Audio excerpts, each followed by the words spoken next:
Un cordiale buongiorno a tutte le ascoltatrici e a tutti gli ascoltatori da Giulio Cainarca. Ben trovati all'appuntamento con la rassegna stampa di mercoledì 29 maggio. Come al solito diamo uno sguardo alle prime pagine delle agenzie di stampa. L'Ansa.it su Salvini, i 30 miliardi per la flat tax, e Conte che dice che è presto per la manovra. Il ministro in conferenza stampa al Viminale dice entro la settimana sarà pronto il dossier anche sulle scorte. Sul treno ad alta velocità, il TAV, le forze a favore hanno preso l'80-85%. Se fosse stato un referendum, l'esito mi pare chiaro. Sul futuro dell'Unione Europea, dice Salvini, se i popolari volessero cambiare asse e lasciare i socialisti, sarebbe ipotizzabile un asse con conservatori e sovranisti. Così l'agenzia ANSA riassume le parole di Salvini. Il secondo titolo, sempre per la politica interna, è dedicato al Movimento 5 Stelle dopo il flop. Lombardi e Paragone contro Di Maio. A breve abbiamo un'assemblea parlamentare e ne discuteremo in quella sede, ha detto il sottosegretario Stefano Buffagni. Il premier Conte a Bruxelles dice: non mi sento commissariato da Salvini. Fitto il calendario di incontri prima del vertice tra i capi di Stato dell'Unione Europea, riunione del Partito Popolare Europeo con Berlusconi, dei socialisti dei paesi Visegrad, bilaterale Merkel-Macron, incontri per Macron, il presidente dell'Europarlamento uscente Tajani dice la maggioranza dei gruppi favorevoli allo Spitzenkandidat. Poi il Papa, muri come Berlino, l'uomo è un animale che ripete errori, porti chiusi ai migranti, è tutto molto triste, dice Papa Francesco. Non so cosa succede quando entra questa nuova cultura di difendere territori facendo muri. Ne abbiamo conosciuto uno, quello di Berlino, che ci ha portato tanti mal di testa e sofferenza. Sembra che quello che fa l'uomo è quello che non fanno gli animali. L'uomo è l'unico animale che cade 2 volte nella stessa buca. Rifacciamo le stesse cose, ha detto Papa Francesco in un'intervista alla giornalista messicana Valentina Alastrachi per Televisa, rilanciata anche dai media vaticani. È triste, vero? Dice Papa Francesco, reagendo nell'intervista a un riferimento sui porti chiusi alle navi che trasportano migranti. Sul perché parli spesso di migranti, perché è una priorità oggigiorno nel mondo, dice Papa Francesco. Il mondo migratorio è giunto a un punto tale che ho preso nelle mie mani la sezione migranti del Dicastero Sviluppo Umano Integrale. Tutti i giorni veniamo a sapere che il Mediterraneo diventa un cimitero. Il mondo senza le donne non funziona, ha detto ancora il Papa, non perché è la donna a fare i figli. Mettiamo da parte la procreazione. Una casa senza una donna non funziona. C'è una parola che sta per uscire dal vocabolario, fa paura a tutti: tenerezza. È patrimonio della donna. Ora da qui al femminicidio, alla schiavitù, il passo è breve. Come si crea quest'odio? Uccidere donne è un'avventura? Non lo so spiegare, ma è evidente, ha detto ancora il Papa, che la donna continua a essere in secondo piano e l'espressione di sorpresa quando una donna ha successo lo indica bene, dice ancora Papa Francesco. Sempre dal primo piano poi dell'agenzia ANSA, il presidente dell'INPS Tridico: useremo anche i droni contro il caporalato. Situazione drammatica, 93.700 rapporti fittizi tra 2016 e 2018, mentre c'è la cronaca in primo piano sull'ANSA, una lite stradale shock a Parigi, ucciso da un autista di pullman, automobilista schiacciato contro un altro bus dopo un tamponamento. Scene di ordinaria follia a Parigi, un automobilista ucciso dall'autista di un pullman turistico che circolava sul lungo Senna in pieno centro dinanzi al museo del Louvre. Tutto è nato da un banale tamponamento. I due sono scesi dai mezzi venendo alle mani, poi l'autista del pullman è risalito a bordo, ha ingranato la marcia, ha schiacciato l'automobilista contro un altro bus. Negativo il test dell'alcol. Sotto shock i turisti a bordo del pullman che hanno assistito alla scena, scrive l'agenzia ANSA in prima pagina. E poi botta e risposta a Berlusconi Toti, finito senza Forza Italia, dice Berlusconi a Toti, ma il partito muore, risponde il governatore ligure. Ok a telecamere in asili e case di cura per anziani, via libera al decreto sblocca cantieri che domani finisce in aula alla Camera. Via libera con mandato ai relatori delle commissioni lavori pubblici e ambiente del Senato al decreto sblocca cantieri che approda in aula domani. In assemblea saranno presentati altri emendamenti di governo e relatori. Arriva poi l'obbligo di installare telecamere in tutte le aule delle scuole dell'infanzia e nelle strutture di assistenza e cura di anziani e disabili. La Commissione Lavori Pubblici e Ambiente del Senato le commissioni hanno approvato l'emendamento bipartisan al decreto sblocca cantieri firmato da Lega, 5 Stelle, PD e Forza Italia. La proposta è stata rivista soltanto sulle coperture finanziarie. Così il primo piano dell'agenzia ANSA. Andiamo a vedere anche l'ADN Cronos, come al solito. adncronos.com apre la sua prima pagina con l'appello dei genitori di Pamela Mastropietro, la ragazza orrendamente trucidata a Macerata: non uccidetela 2 volte. Parlando con ADN Cronos, i genitori chiedono che Innocent Osegale, imputato con l'accusa di aver violentato, ucciso e fatto a pezzi la 18enne romana, venga condannato al massimo della pena. Il nigeriano si difende: non l'ho uccisa. Intanto gli Stati Uniti mettono l'Italia sott'occhio, scrive ancora l'agenzia ADN Cronos in prima pagina. 9 nazioni, tra cui l'Italia, inserite dal Dipartimento del Tesoro americano nella lista dei partner commerciali sotto osservazione. Gli altri paesi sono Cina, Germania, Irlanda, Giappone, Corea del Sud, Malesia, Singapore e Vietnam. India e Svizzera sono state rimosse. La competitività dell'Italia continua a soffrire per produttività stagnante e aumento del costo del lavoro. Italia sott'occhio da parte degli Stati Uniti sotto il profilo economico. Mentre il Movimento 5 Stelle verso la congiura dei veleni, scrive ancora l'agenzia ADN Cronos, e poi sulle nomine in Europa essere pronti a un compromesso, ha detto la cancelliera tedesca Angela Merkel. E ancora vediamo l'agenzia AGI, prima di andare alle pagine Facebook di Salvini e Di Maio, poi alle pagine dei quotidiani. Naturalmente il primo piano dell'AGI.it sulle conseguenze della sconfitta elettorale dentro il Movimento 5 Stelle, lo scontro Lega e 5 Stelle sul caso Rixi. Alcuni chiedono le dimissioni del sottosegretario leghista ai trasporti sotto accusa per le spese pazze in Liguria. Matteo Salvini difende ancora Luigi Di Maio e attacca l'Europa, titola l'agenzia AGI.it. Poi c'è il focus sulle amministrative Firenze, Livorno, Bari e Reggio Emilia. Questi temi di primo piano sull'agenzia AGI.it. Adesso andiamo a vedere come al solito le pagine Facebook di Salvini e Di Maio per avere uno sguardo complessivo sui 2 soci di maggioranza, anzi i 2 soci unici del governo. Matteo Salvini, una sola parola, grazie Italia. E poi le donne di fatto hanno scelto, soprattutto Salvini e la Lega. L'analisi del voto in chiave femminile l'abbiamo letta ieri in rassegna stampa. Le donne hanno preferito Salvini, ma il 50% è rimasto a casa. Sempre dalla pagina Facebook di Matteo Salvini: buon lavoro ai 29 nuovi parlamentari europei della Lega, prima l'Italia. E poi la diretta su Rete 4 con Nicola Porro, ancora Bruno Vespa, sempre in TV, e poi al Ministero degli Interni 31 minuti di conferenza stampa che avrete modo di risentire in giornata.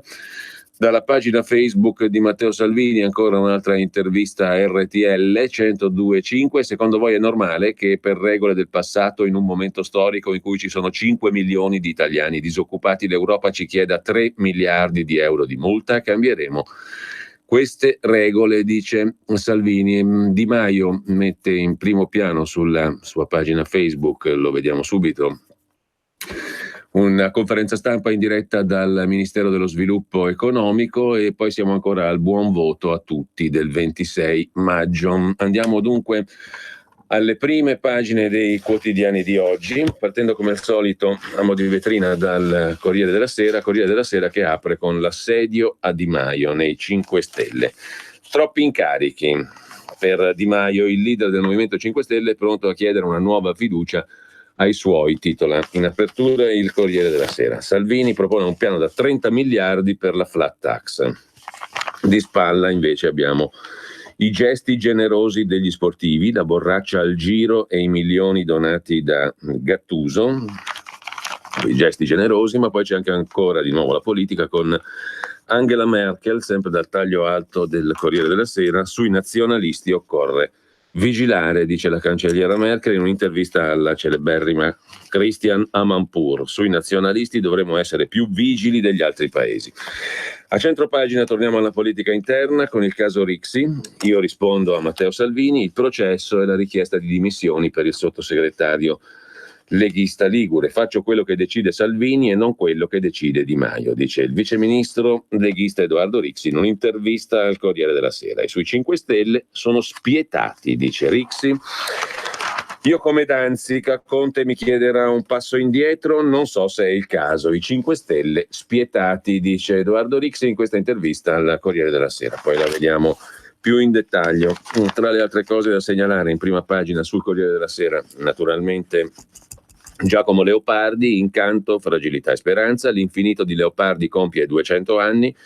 Da asocial, qual era Leopardi, scrive oggi qualcuno, è diventato molto social la sua poesia più celebre, L'infinito appunto, e non smette di stupire perché, spiega Alessandro Davenia, insegnante e titolare di una rubrica molto bella del lunedì sul Corriere della Sera, perché si trova l'infinito di Leopardi dove sono le cose più care. Poi c'è la cronaca nera, morto a 10 mesi nell'asilo nido, si è addormentato per il pisolino, non si è più svegliato, è morto in un asilo nido di Roma un bimbo di 10 mesi, poco prima aveva mangiato un omogeneizzato.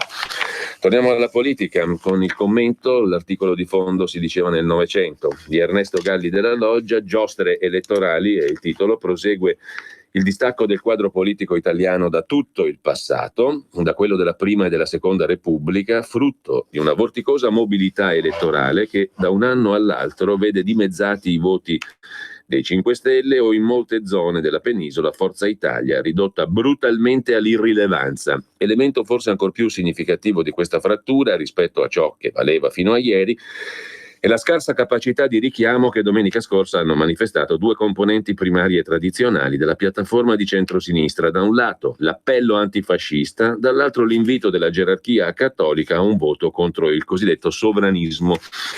Nei fatti l'ipotesi che poche decine di energumeni di Casa Pound e Forza Nuova e qualche frase fuori luogo del ministro dell'Interno annunciassero l'arrivo di un'onda nera sul paese non è apparsa molto convincente, scrive Galli della Loggia. Allo stesso modo il rosario impudicamente agitato da Salvini sembra aver avuto sul voto cattolico, se ancora esiste, un richiamo ben più vasto degli ammonimenti di una Chiesa in caduta libera di credibilità per il silenzio sulle malefatte sessuali dei suoi membri e per la sconsiderata richiesta di accoglienza senza limiti nei confronti degli immigrati. Il risultato di entrambi gli appelli è stato deludente ed è anche questo che contribuisce a spiegare perché il successo del PD sia stato molto più apparente che reale. 6.050.000 voti oggi contro 6.134.000 voti l'anno scorso, vale a dire 80.000 voti in meno. In realtà il risultato di domenica ricorda quello delle elezioni europee 2014, che viste oggi appaiono come l'inizio di un ciclo politico scandito dall'avvicendarsi del binomio speranza-delusione. La giostra elettorale prosegue inarrestabile la frattura del quadro politico italiano dalla Prima e dalla Seconda Repubblica. Alcune componenti primarie hanno manifestato scarsa capacità di richiamo, l'annuncio dell'arrivo di un'onda nera sul paese non è apparso convincente. Così il Corriere riassume le argomentazioni di Galli della Loggia nell'articolo di fondo, nell'analisi del voto sostanzialmente, che riporta al 2014 lo strepitoso successo di Renzi quell'anno somiglia per molti aspetti a quello odierno e strepitoso di Salvini. Dietro entrambi c'è l'eguale attesa di una gran parte dell'elettorato che è andata delusa 5 anni fa, ora è tornata a esprimersi con prepotenza, nascendo da una consapevolezza anch'essa sempre uguale, cioè che il Paese ha bisogno di una scossa, di una svolta netta, di iniziative nuove e coraggiose. Non possiamo continuare così, con l'arcaica burocrazia, una giustizia tardigrada, il mare di leggi e di regolamenti che si contraddicono, i decreti attuativi non attuati, il TAR, l'evasione fiscale, il bicameralismo perfetto, i fondi stanziati per qualunque destinazione poi non spesi, cantieri aperti e subito fermi, ceto politico-amministrativo di sempre e peggiore del precedente. In più la consapevolezza che per cercare di cambiare tutto è necessaria una leadership forte. Insomma, il Renzi della rottamazione e il Salvini di oggi. La giostra elettorale.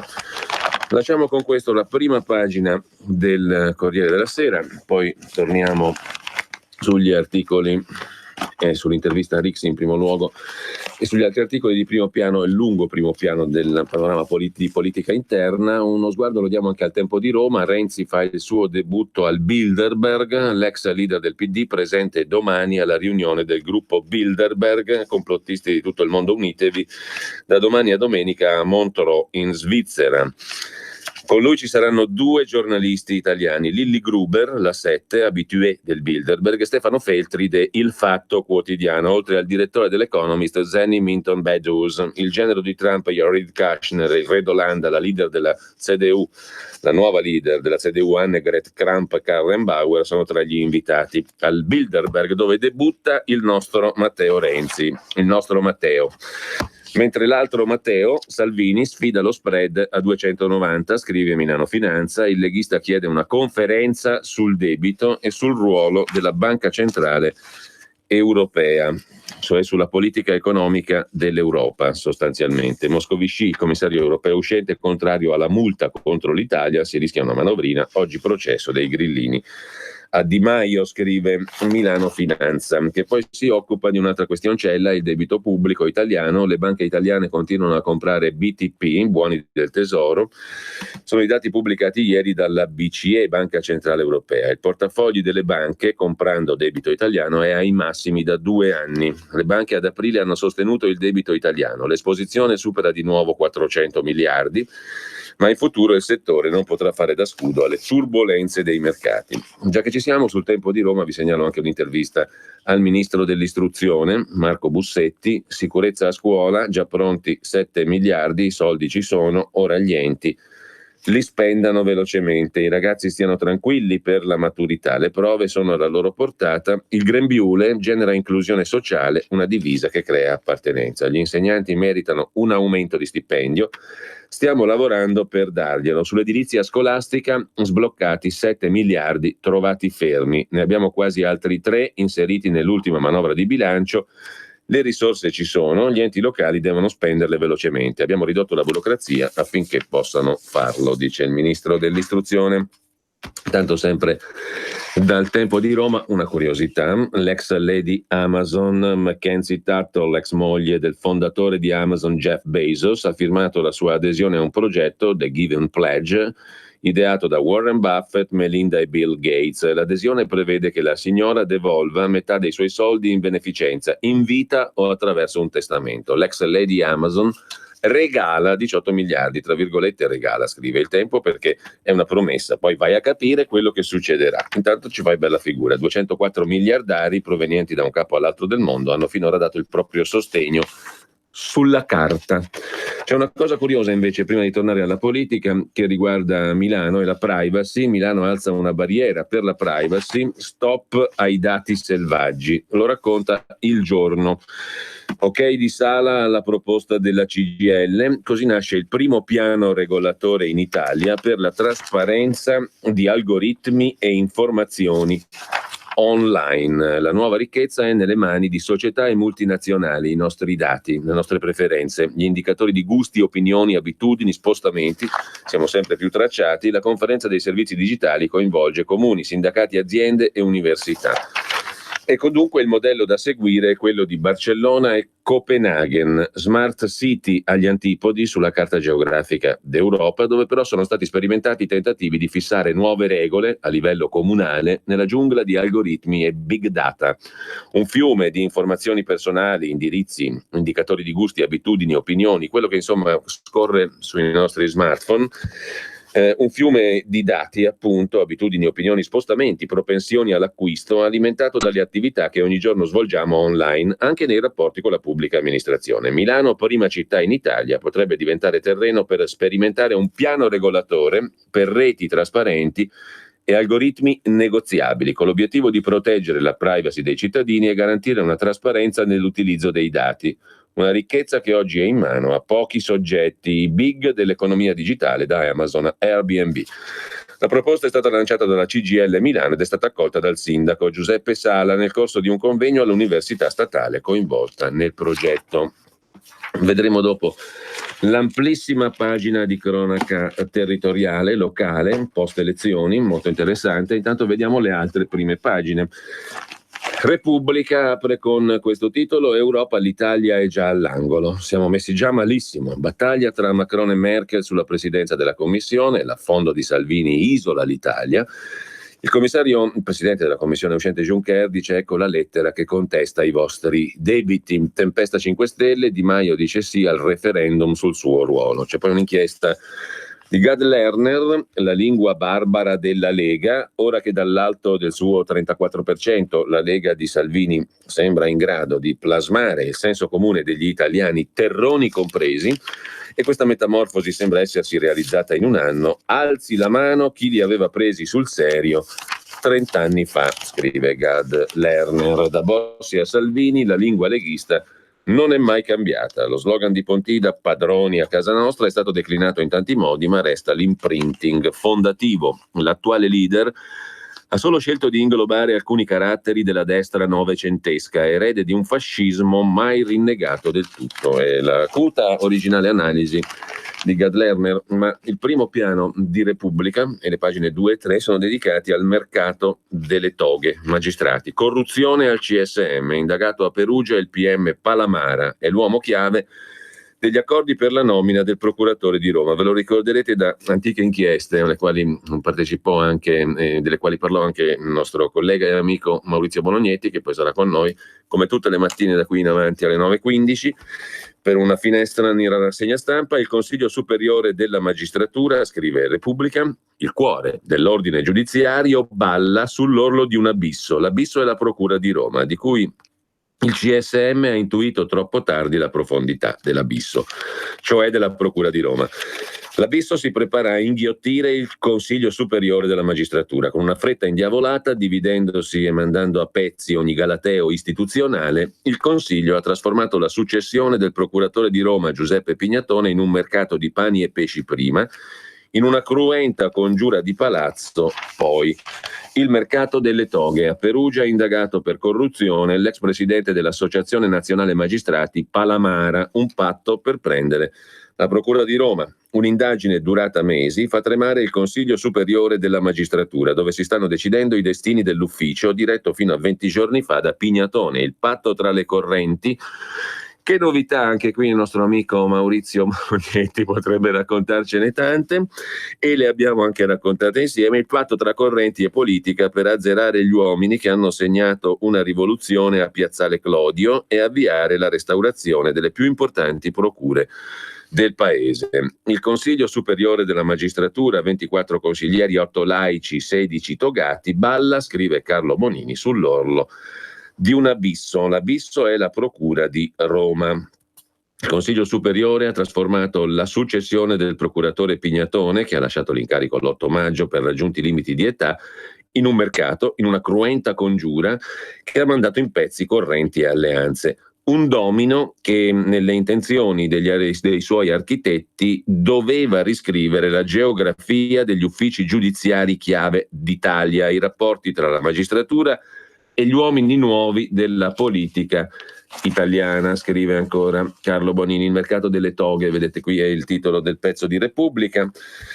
Ebbene, e paradossalmente non ha fatto i conti con il lavoro della magistratura, il CSM. Un'inchiesta della Procura di Perugia, Repubblica lo ricostruisce, da palla di neve si è fatta valanga, di cui la Procura di Perugia ha informato il Consiglio, e ora si annuncia un disastro per tutti, una storia che comincia nell'autunno dell'anno scorso con qualche trafiletto di cronaca ben informato. Dalla Procura di Roma vengono trasmessi alla Procura di Perugia, competente per le indagini sui magistrati di Roma, gli atti relativi a circostanze che documentano una disinvolta amicizia tra Luca Palamara, magistrato della Procura, già consigliere CSM, ex presidente dell'Associazione Nazionale Magistrati, e Fabrizio Centofanti, ex capo delle relazioni istituzionali di Francesco Bellavista Caltagirone, un lobbista arrestato nel febbraio di quell'anno per frode fiscale, vicino agli ambienti del PD e in affari con Piero Amara, avvocato travolto dall'inchiesta della Procura di Roma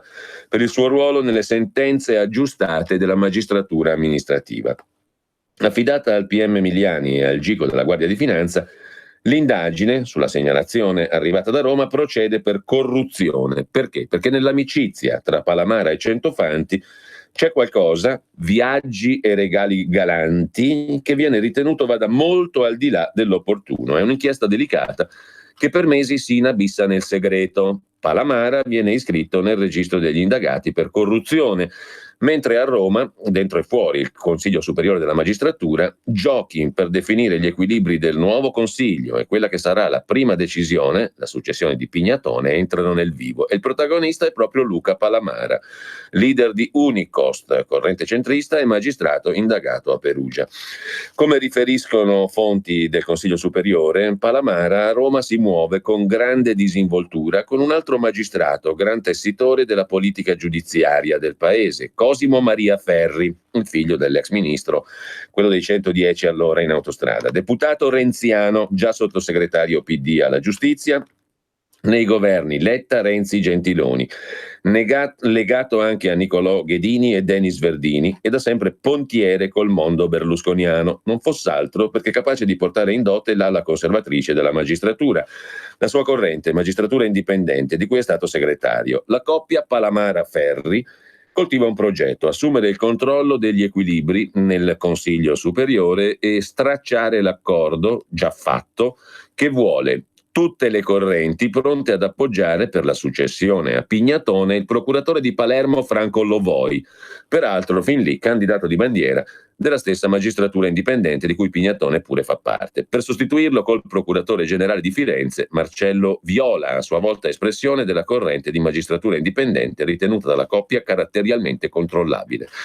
È un progetto che ha il suo esordio nel voto che nomina vicepresidente del Consiglio Davide Ermini, laico del PD, ex responsabile giustizia del partito. Il mercato delle toghe con profumo PD, in primo piano su Repubblica, che lasciamo con un'altra notizia, tra virgolette, di politica interna. Calenda si dice pronto a fondare un partito alleato del PD, l'ex ministro Calenda. Ma andiamo alla prima pagina della Stampa di Torino.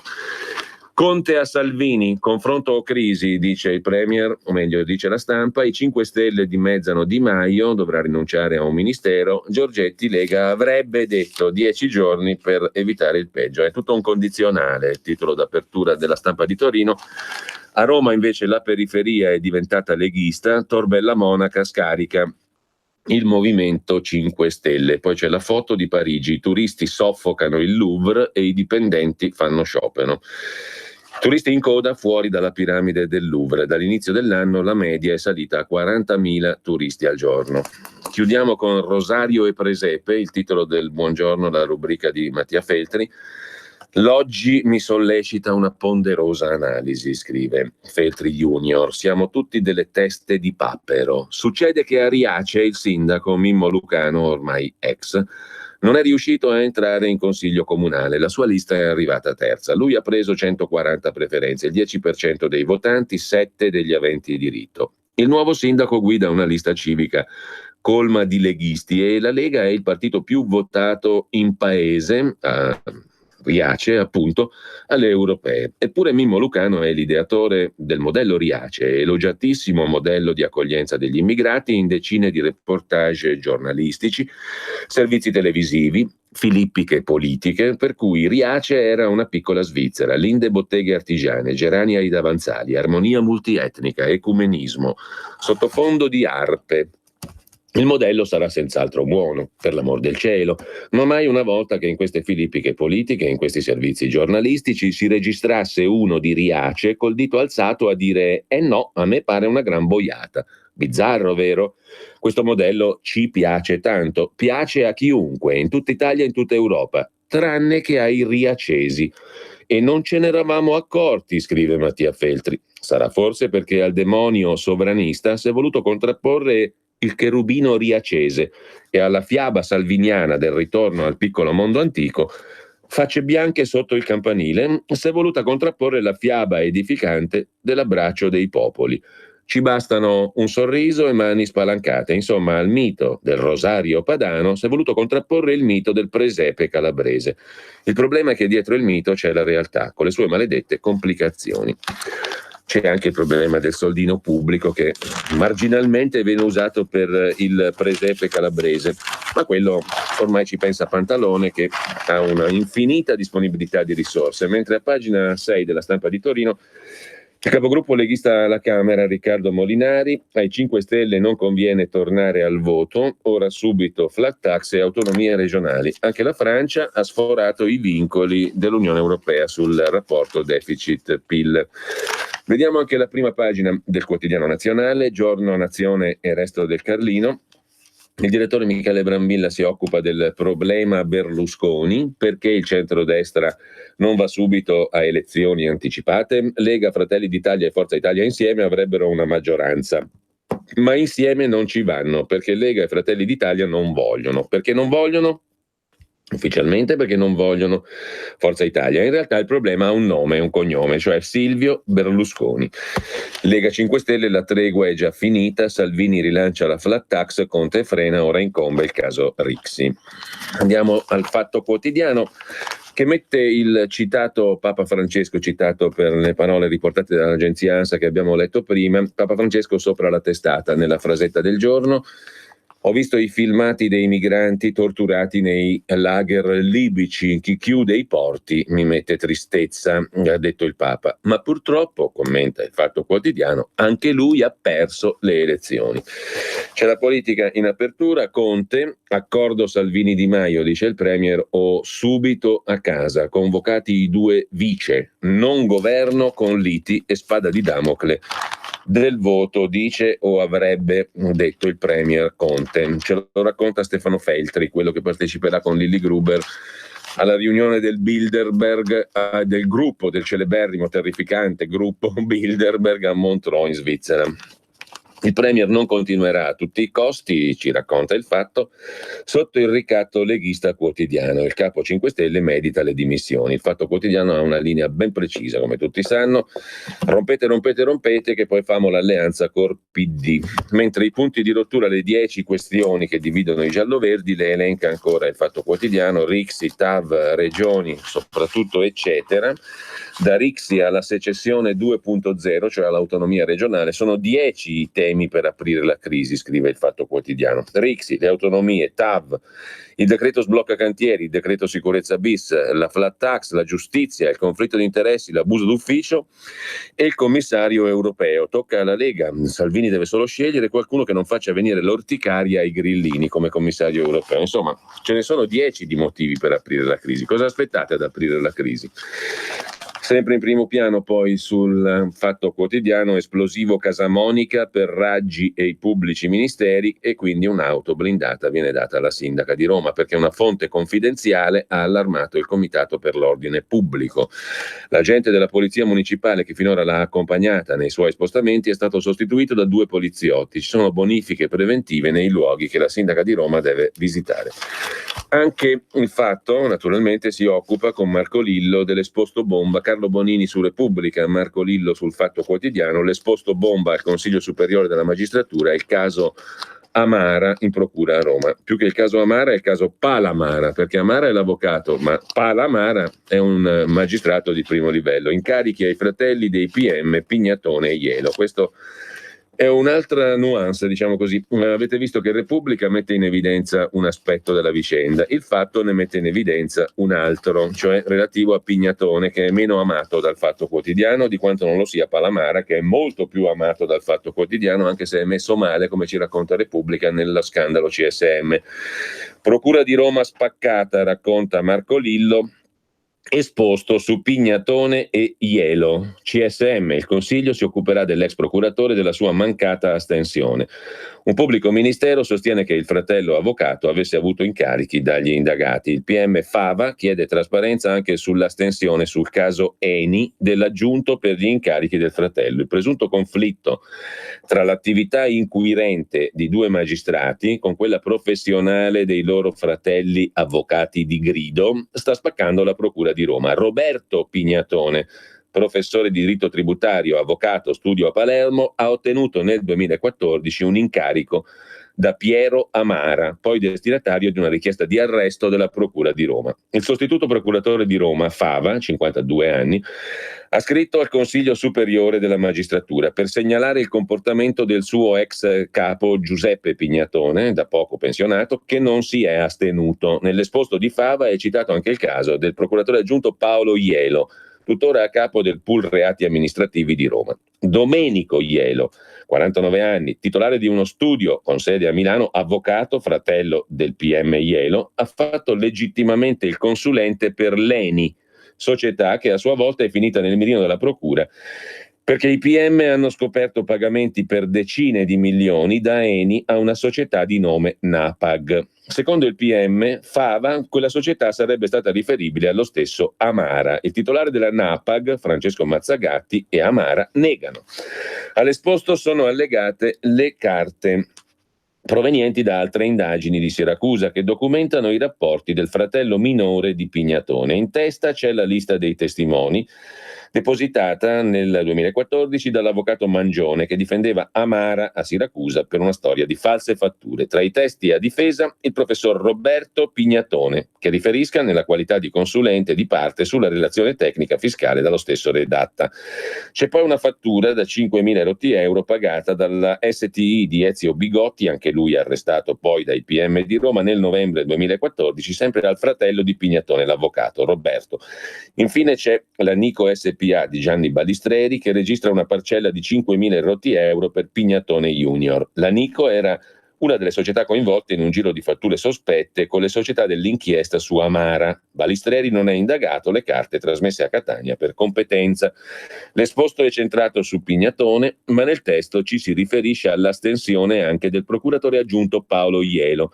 Al fatto risulta che si tratti di incarichi avuti dal fratello avvocato, stavolta dall'ENI, società che a sua volta ha pagato parcelle profumate al solito Amara per i suoi servigi. Fava è un PM testardo, nato in Aspromonte, voleva colpire duro su Amara, nonostante avesse già subito un arresto nel 2018 e ottenuto un patteggiamento con l'assenso della procura. Grazie alla sua collaborazione erano stati fatti altri arresti e ai PM è sembrata congrua la pena di 3 anni più multa, ma il PM Fava riteneva che la storia non fosse finita lì. Aveva puntato di nuovo su Amara per i presunti affari con la società Napag, di cui il Fatto aveva già scritto, che ha fatto affari per decine di milioni di euro con l'ENI, il colosso del petrolio italiano. Fava voleva colpire duro su questo filone, ma Pignatone ha stoppato il sostituto, negando il suo sì alle richieste e poi togliendogli il fascicolo, finito per un filone importante a Milano. Così il Fatto Quotidiano. Tornando invece alla politica, Monumento ai caduti è il titolo del pezzo di Marco Travaglio. Non vorrei che i funerali anticipati dei 5 Stelle e i festeggiamenti del PD per il suo minimo storico e il massimo storico delle destre oscurassero eventi ben più certi. Il primo pensiero di cordoglio a Sandro Gozzi, nostro idolo, ex prodiano, poi renziano e gentiloniano, eroe dei due mondi, si divide fra Italia, Francia e San Marino, della cui banca è consulente, era stato candidato in Francia con Macron, non è stato eletto. Lasciamo il Fatto Quotidiano, andiamo a Italia Oggi, che ci porta su un altro tema in apertura, il decreto sicurezza bis cosiddetto, sui migranti pieni poteri a Salvini, nel decreto anche gli agenti sotto copertura contro l'immigrazione clandestina, premi ai paesi che collaborano ai rimpatri e giro di vite negli stadi. Pieni poteri al Viminale sullo sbarco delle navi di immigrati, agenti sotto copertura contro i reati connessi all'immigrazione clandestina, incentivo economico ai paesi che collaborano a rimpatriare cittadini stranieri, subito 2 milioni di euro che possono arrivare fino a 50 milioni e giro di vite sui violenti negli stadi. Sono tra i punti chiave della nuova versione del decreto legge sicurezza bis. A pagina 33 di Italia Oggi il dettaglio. Poi c'è la politica, l'Istituto Cattaneo che ha analizzato i flussi elettorali, il 15% dei voti di Forza Italia finiti alla Lega, scrive Italia Oggi con Carlo Valentini in prima pagina. Alle europee il 15% dei voti è passato da Forza Italia alla Lega, emerge dall'analisi dell'Istituto Cattaneo sui flussi elettorali. La Lega ha calamitato voti dai 5 Stelle da Forza Italia, il PD non riesce ad attrarre nuovi elettori. Il Movimento 5 Stelle è un fenomeno destinato a sparire dal quadro italiano, dice Pier Giorgio Ardeni, presidente dell'Istituto Cattaneo. Chi è incline alla protesta o alla paura ha scelto di rivolgersi alla Lega o di non votare, mentre i più europeisti, specialmente giovani, ceto medio-alto dei centri urbani, ha votato PD. I 5 Stelle un vaso di coccio, scrive. Italia Oggi, dando conto dell'analisi dell'Istituto Cattaneo, mentre a pagina 2 Marino Longoni riflette su Lampedusa. La Lega ha preso qui il 46% dei voti, come Ariace ha vinto, sono contro l'immigrazione alluvionale. E c'è stato anche un plebiscito che è un SOS a Salvini per quanto riguarda il voto nei comuni terremotati. Se ne è occupato Il Tempo di Franco Bechis. Ovunque, ripropone Italia Oggi stamani, ovunque nei comuni del cratere terremotato del centro Italia, il terremoto del 2016-17, hanno scelto la Lega con percentuali superiori al 40%, dopo le cocenti delusioni di 5 Stelle e PD. Sull'inarrestabile declino dei 5 Stelle dicevamo l'intervista, la chiacchierata di Carlo Valentini con il presidente dell'Istituto Cattaneo, e poi c'è da segnalare, sempre su Italia Oggi, il pezzo di Antonino Danna su papi e cardinali, anzi su papa e cardinali, che non fiutando l'aria si sono troppo esposti contro la Lega e sono rimasti tramortiti dall'esito del voto. Parolin e Giorgetti sono tessitori, il cardinale ha capacità di manovra, se lo lasciano fare. Lasciamo Italia Oggi, andiamo al primo piano della Verità. La Verità anch'essa con Giacomo Amadori, che sono uno dei cronisti, anche Giacomo Amadori è uno dei cronisti più informati sotto il profilo della cronaca giudiziaria, ci porta a Roma. Sotto inchiesta al Consiglio Superiore della Magistratura l'ex capo dei pubblici ministeri di Roma e il suo procuratore aggiunto Paolo Ielo. Pignatone e Ielo accusati di non essersi astenuti in indagini sul faccendiere Amara e Leni, già in affari con i loro fratelli. Il giallo di una presunta tangente da 25 milioni. L'articolo, come al solito, è documentato e volta da pagina 1 a pagina 15. Un esposto al Consiglio Superiore della Magistratura su Pignatone e Ielo. Affari fra indagati e i loro fratelli. Il PM Fava denuncia i suoi 2 superiori in procura a Roma. Avrebbero dovuto astenersi da inchieste su soggetti che avevano i rispettivi parenti come consulenti, e c'è mistero su alcuni arresti mai eseguiti. Mentre, poi vedremo meglio magari, mentre il titolo d'apertura principale è dedicato alla flat tax, la tassa piatta da 30 miliardi in faccia all'Unione Europea, scrivono Claudio Antonelli e Daniele Capezzone. Bruxelles minaccia, lo spread sale, Salvini rilancia.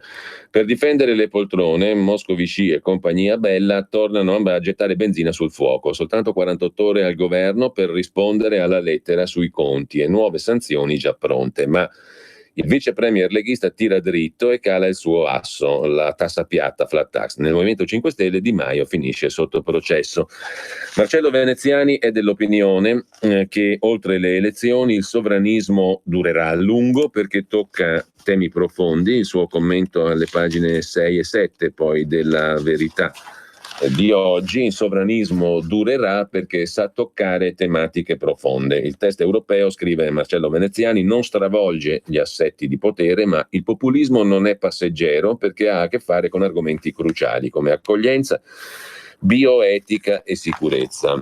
Sul tema c'è anche un'intervista di Antonello Piroso a Luca Ricolfi. Salvini è rock, Di Maio è lento, Papa Bergoglio sopravvalutato, dice Luca Ricolfi, uomo dei numeri, insegna analisi dei dati all'Università di Torino, responsabile scientifico della Fondazione David Hume. Il leader del Carroccio, secondo Ricolfi, è il politico più moderno. A confronto anche Di Maio sembra vecchio.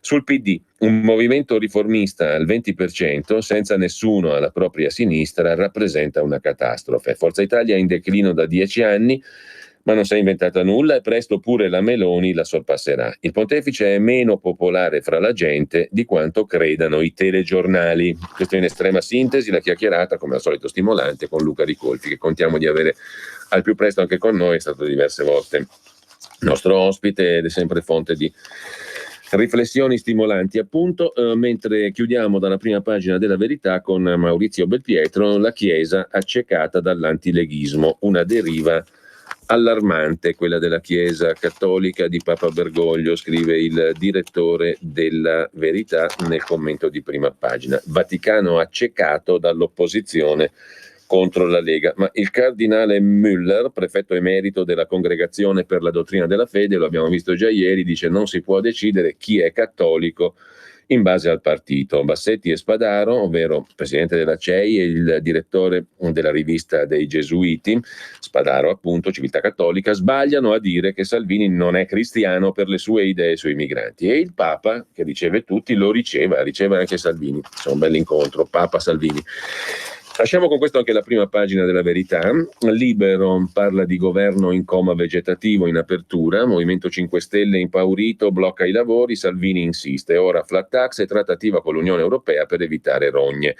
Ma Conte non è più in grado di operare, secondo Fausto Cariotti, autore dell'articolo di apertura di Libero. 5 Stelle dilaniati, impossibile ripartire. Tocca decidere chi stacca la spina. È corsa a scaricare Di Maio, ipotesi di referendum grillino su Gigino. Silvio più forte dei nemici e dei suoi errori, guai a ignorarlo, scrive Vittorio Feltri. Filippo Facci si occupa di Cooperlo, che ha dato agli elettori leghisti degli ignoranti, hanno soltanto la terza media, è la sinistra che non sa perdere quella di Cooperlo. Leghisti ignoranti hanno la terza media. Il Carroccio è il primo partito dove il 33% dei ragazzi non si diploma, ha detto Gianni Cooperlo, che poi ritratta, mentre Lerner attacca le classi subalterne. Gad Lerner ha detto che l'Italia leghista è un rivolgimento profondo. Già in passato le classi subalterne si illusero di trovare tutela nella trincea della nazionalità e non finì bene. Quanto a Cooperlo, a me colpisce che oggi la Lega sia il primo partito in Sardegna, dove il 33% dei ragazzi tra i 13 e i 14, tra i 14 e i 18 anni che frequentano la scuola secondaria non finirà gli studi. Così Cooperlo, ma lasciamo anche Libero. Andiamo alla prima pagina del giornale. Di Maio commissariato e Salvini muove e da scacco. Rixi resta anche se condannato, ha detto Salvini. Francesco Forte si occupa invece di flat tax e cantieri, perché si può fare contro deficit e spread. Francesco Forte, ormai molto anziano, una lunga carriera anche politica nel Partito Socialista, è uno degli esponenti del cosiddetto neo, se si può definire neo, keynesismo, cioè l'utilizzo anche della leva pubblica nell'economia. Un pensiero socialista, tra l'altro in senso sano, in sano socialismo, poi uno può essere d'accordo o no, è un altro paio di maniche. Comunque non è illegittimo pensare che anche l'economia pubblica possa dire la sua in tema di sviluppo e di rilancio economico, appunto. Mentre Renzi spaventa il PD, titola il giornale a centropagina, i progetti di Renzi, il mio futuro non è qui, dice Matteo Renzi, che scommette sull'implosione del governo, rilancia una nuova Leopolda. L'ex premier spaventa il PD perché annuncia per sé un futuro alternativo. Sono leale non alla ditta ma al paese, scrive, anzi dice Renzi. Intanto chiudiamo dalla prima pagina del giornale con un argomento diverso. Così mi sono fumato 1 grammo di Omero, la follia della cannabis in regalo in libreria. Ce la racconta Alessandro Gnocchi. Sugli scaffali per 15 euro un libretto e 1 grammo di cannabis legale. Mi sono fumato Omero, una triste operazione commerciale spacciata per cultura. Che robaccia, si indigna Alessandro Gnocchi. La confezione sconsiglia di fumarsi l'erba perché l'uso sarebbe ornamentale. I ragazzini indotti a credere che la marijuana non crea problemi. C'è uno studio americano di cui parlano i giornali, invece oggi lo vedremo dopo, che parla dei danni della marijuana, mentre il Sole 24 Ore, il quotidiano di Confindustria, apre con Salvini che rilancia la flat tax da 30 miliardi. Moscovici, il commissario uscente per gli affari economici della Commissione europea Juncker, dice che per Roma sono possibili misure correttive, ma frena sulla procedura di infrazione. Oggi caso Italia alla Commissione europea. Matteo Salvini detta l'agenda di governo, dalla flat tax da 30 miliardi al decreto sicurezza bis alla TAV, e lo fa dal Viminale, sede del Ministero dell'Interno, nelle stesse ore in cui il Premier Conte è impegnato a Bruxelles per il vertice dei capi di Stato e di governo. Un messaggio subliminale che sottolinea il nuovo ruolo di Salvini dopo il 34% conquistato domenica. Destinatari Conte e l'alleato 5 Stelle, ma anche gli osservatori internazionali. Spero non ci sia nessuno in Europa che mandi le letterine, ha detto Salvini, con riferimento alla lettera in arrivo dalla Commissione, in cui si chiedono al governo italiano spiegazioni sul mancato rispetto degli impegni a partire dall'aumento del debito. Quanto alla flat tax o la tassa piatta, 30 miliardi di euro per ridurre le tasse nella prossima legge di bilancio, anticipa Salvini, che poi dice niente aumenti dell'IVA. Su come e dove reperire le risorse i tecnici sono al lavoro, documenteremo tutto centesimo per centesimo, dice Salvini. Niente affatto preoccupato per lo sforamento del deficit e neanche per lo spread, è tornato ieri a sfiorare 290 punti base rispetto al Bund tedesco. Il debito è cresciuto, ha detto Salvini, anche quando i governi hanno applicato l'austerità, che quindi non ha funzionato. L'unico modo per ridurre il debito è la crescita, è ciò che vogliono anche i mercati.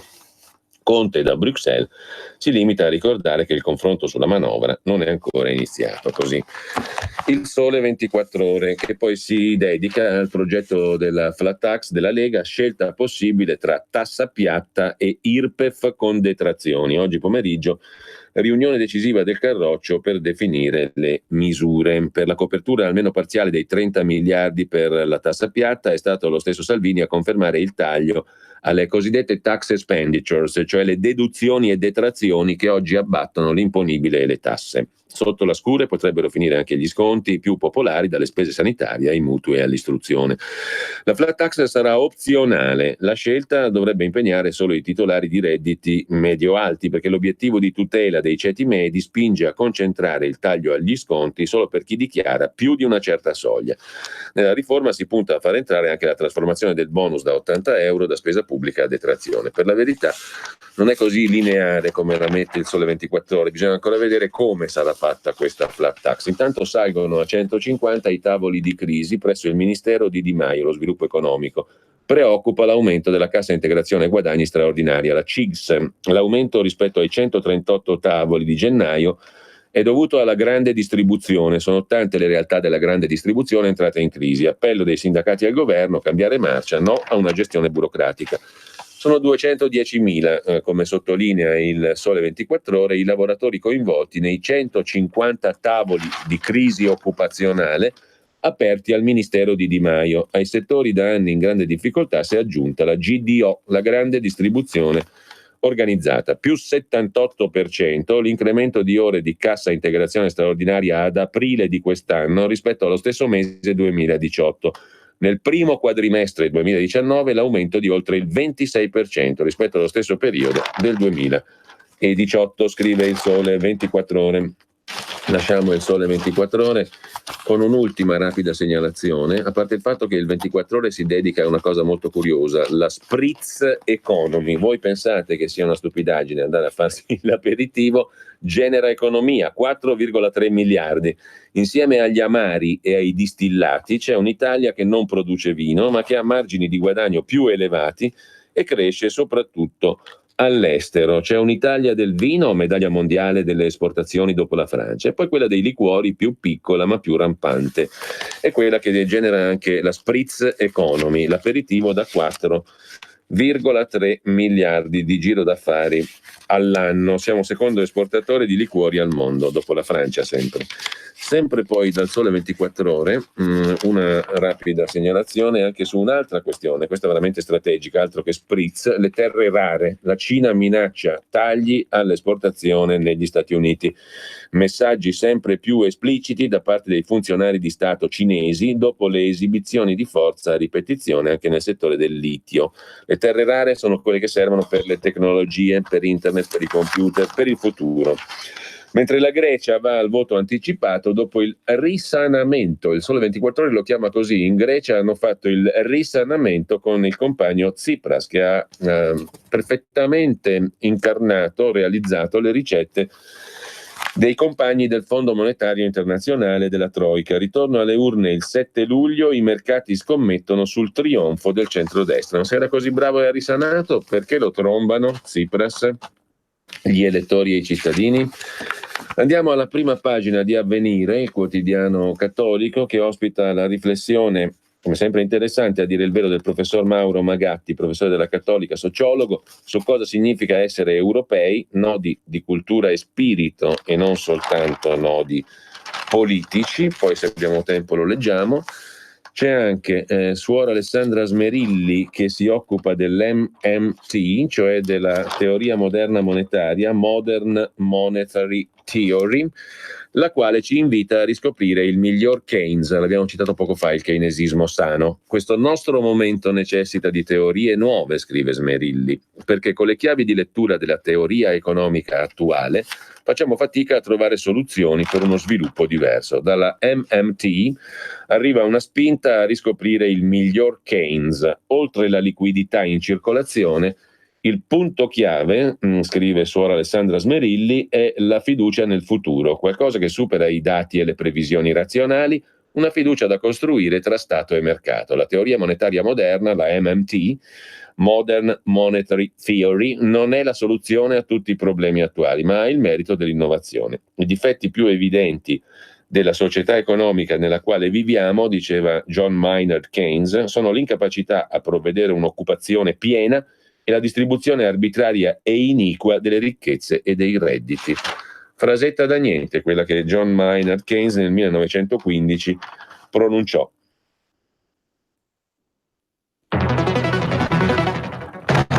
Ciao Ruspa, come butta?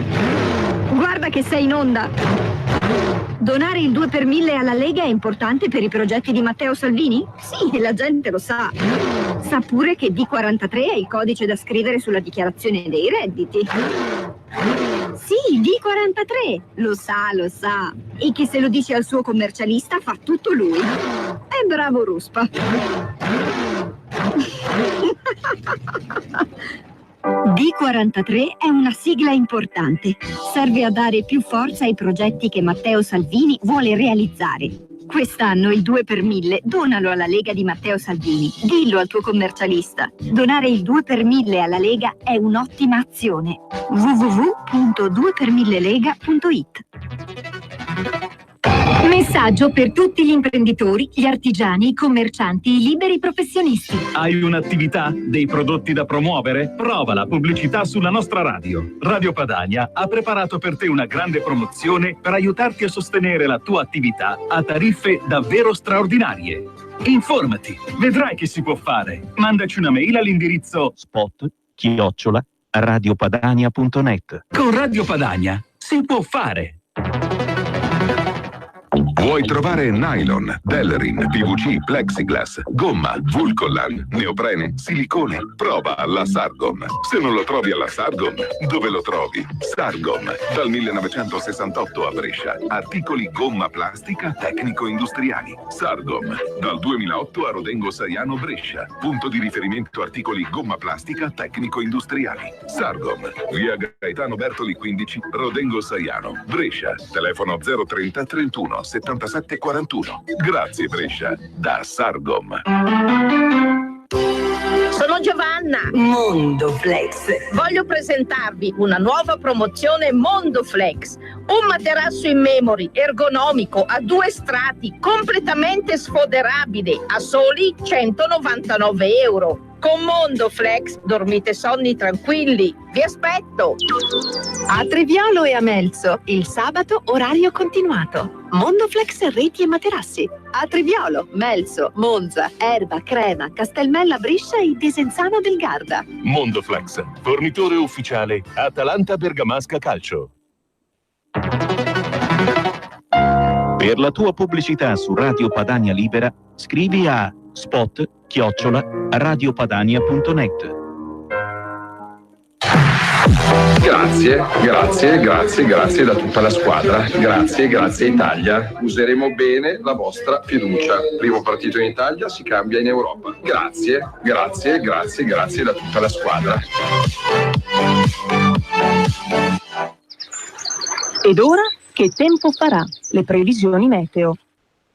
A tutti buongiorno dal Centro Geofisico Prealpino di Varese. Nubi estese accompagnano ancora un'area depressionaria che lascerà però spazio nei prossimi giorni all'alta pressione con prevalenza del bel tempo. Nel dettaglio oggi i cieli saranno dapprima generalmente molto nuvolosi, in particolare all'est, con piogge in esaurimento sulla pianura, ma via via schiarite si apriranno a partire da Piemonte, Verbano e Lario sotto rinforzi di vento settentrionale in montagna e localmente possibili fin sull'alta pianura. Le temperature massime di oggi sono previste dai 17 ai 22 gradi. Per domani è soleggiato e più mite, salvo residua nuvolosità di primo mattino tra Bresciano e Mantovano, senza però precipitazioni. In montagna debolmente ventilato. Venerdì e sabato prosegue il bel tempo primaverile con ulteriore aumento delle temperature massime. La tendenza infine per domenica, cielo generalmente sereno o poco nuvoloso e sui rilievi formazione di cumuli nel pomeriggio e non escluso un isolato rovescio, altrimenti asciutto. È tutto, vi saluto e vi auguro una buona giornata. Avete ascoltato Che tempo farà? Le previsioni meteo. Allora, torniamo brevemente ad Avvenire giusto per correggerci, perché la frase di John Maynard Keynes, i difetti più evidenti della società economica nella quale viviamo sono l'incapacità a provvedere un'occupazione piena e la distribuzione arbitraria e iniqua delle ricchezze e dei redditi. Questa frase, che sembra scritta, scrive giustamente suora Alessandra Smeridi su Avvenire, sembra scritta oggi, invece è del 1936, appartiene a John Maynard Keynes. Del 15 invece è la foto che pubblica Avvenire, il filosofo Bertrand Russell, l'economista Keynes appunto e lo storico Gilles Lytton Strachey nel 1915.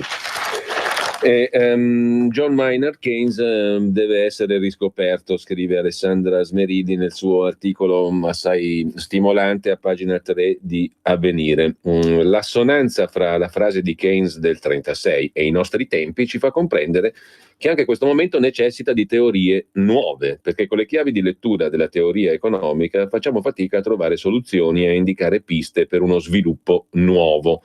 Sarà anche per questo che a marzo 2020 Papa Francesco convocherà ad Assisi giovani economisti di tutto il mondo. La freschezza forse delle loro idee, le competenze che si stanno formando, potrebbe aprirci nuovi sentieri. Intanto, mentre assistiamo a tanto dissenso verso le politiche economiche attuali, poche sono le voci propositive. Tra queste la Modern Monetary Theory, la MMT, della quale Avvenire si sta occupando da alcune settimane attraverso un dibattito che si avvale di rilevanti contributi. A questa teoria va il merito di aver riportato al centro alcune questioni come quella della disoccupazione e di aver appunto aperto un dibattito serio. Questo è un tema molto interessante. Avvenire lo lasciamo per andare al Foglio.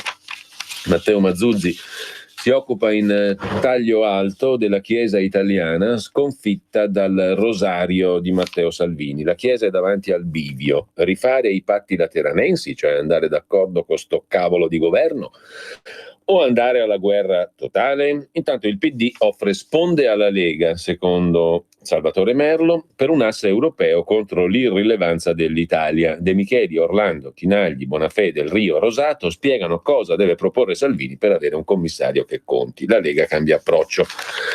Leghisti e non fascisti, quei voti vanno recuperati e non demonizzati, dice il capogruppo del PD di Torino Stefano Lorusso, e poi c'è il coraggio dei pavidi. Ruocco e Morra, qui siamo in ambito 5 Stelle, invocano la crisi, ma stringono la poltrona.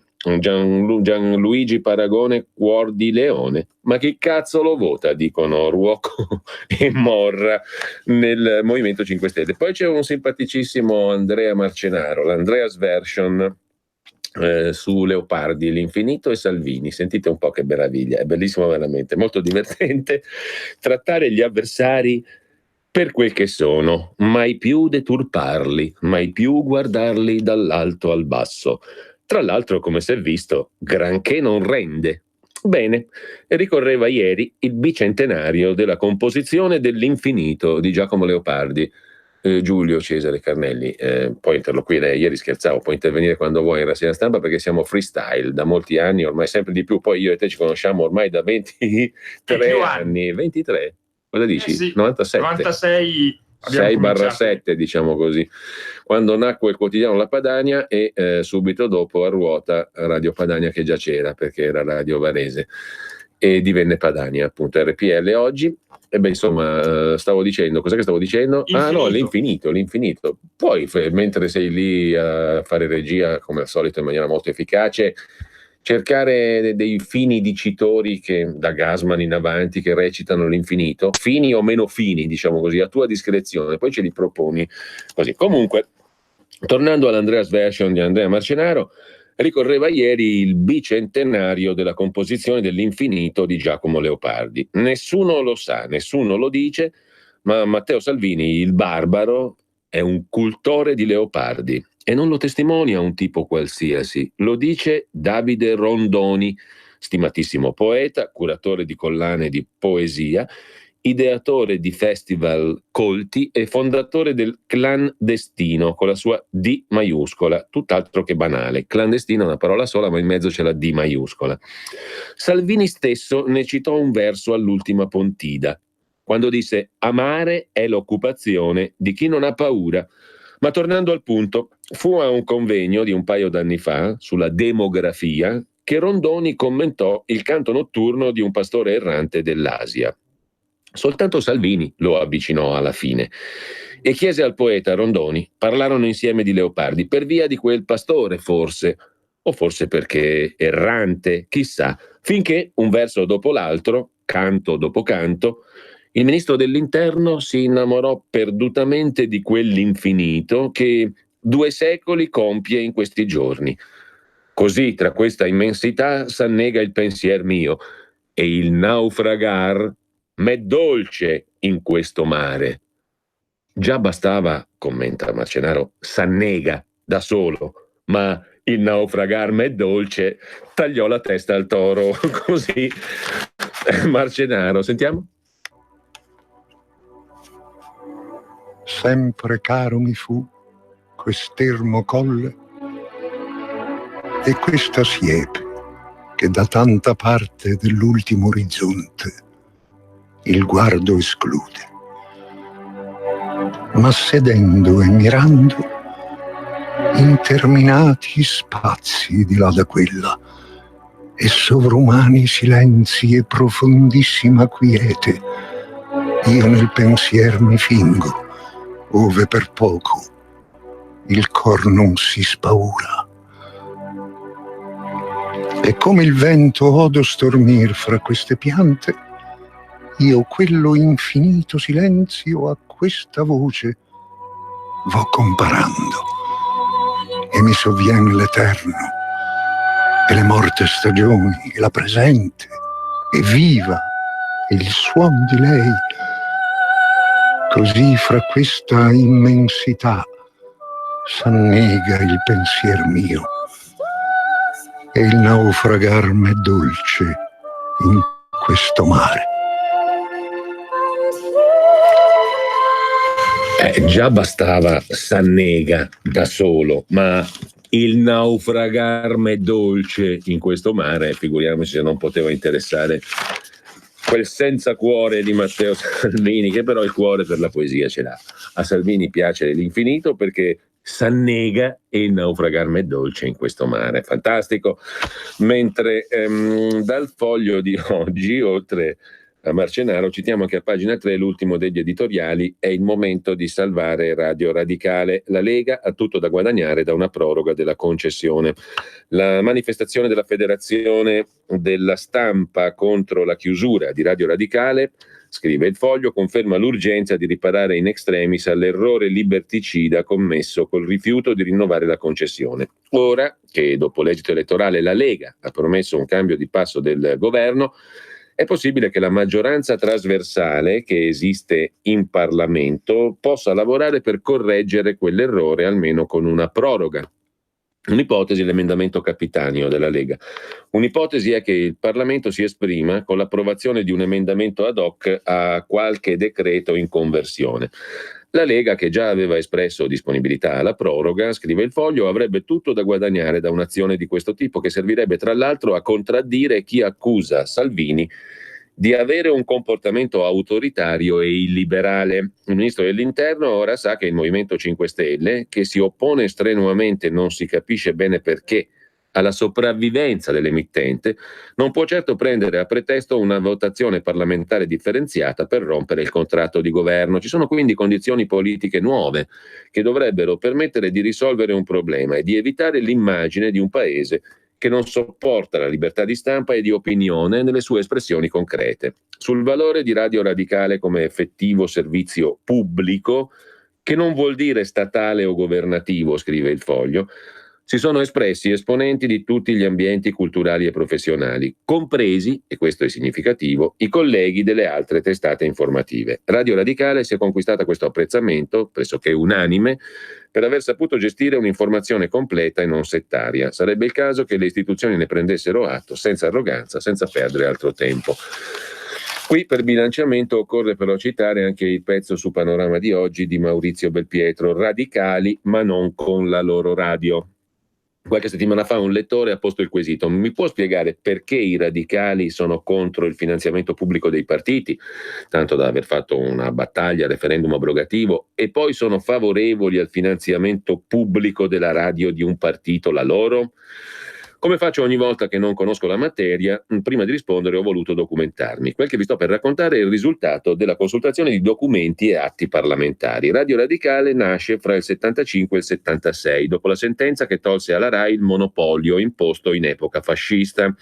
Fu un'emittente amatoriale, nata per iniziativa di militanti radicali, poi divenne la radio del movimento di Pannella, il che la trasformò in braccio operativo del partito, con dirette dalle aule parlamentari e dai tribunali, ma anche la storica rassegna stampa di Massimo Bordin, la puntuale intervista domenicale a Pannella. Il vero cambiamento nei primi anni 90, legge Mammì, le nuove norme su radio e TV. Lì la storica battaglia contro il finanziamento pubblico prende un'altra strada. I radicali continuano a essere contrari a dare soldi ai partiti, ma stranamente si dimostrano favorevoli a sganciarli per l'emittente di un partito, cioè la loro. Tutto deriva da un bando del governo che i maligni dicono cucito su misura proprio per Radio Radicale. Requisiti: niente musica, quasi e zero pubblicità. All'epoca navigava in brutte acque e rischiava di chiudere. Sta di fatto che alla gara per diffondere in diretta le udienze parlamentari, decisa quando a Palazzo Chigi c'era Silvio Berlusconi, partecipa la sola Radio Radicale, che dunque diventa concessionaria di un servizio pubblico e ha diritto ai relativi quattrini.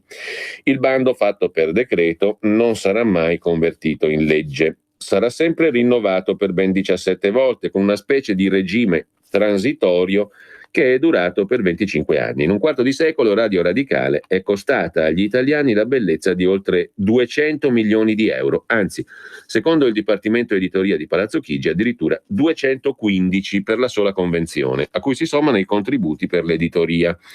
A queste cifre i radicali ribattono che la loro radio ha svolto un servizio pubblico, diffondendo le sedute del Parlamento, le udienze dei processi, cosa che nessun'altra emittente ha fatto. Vero.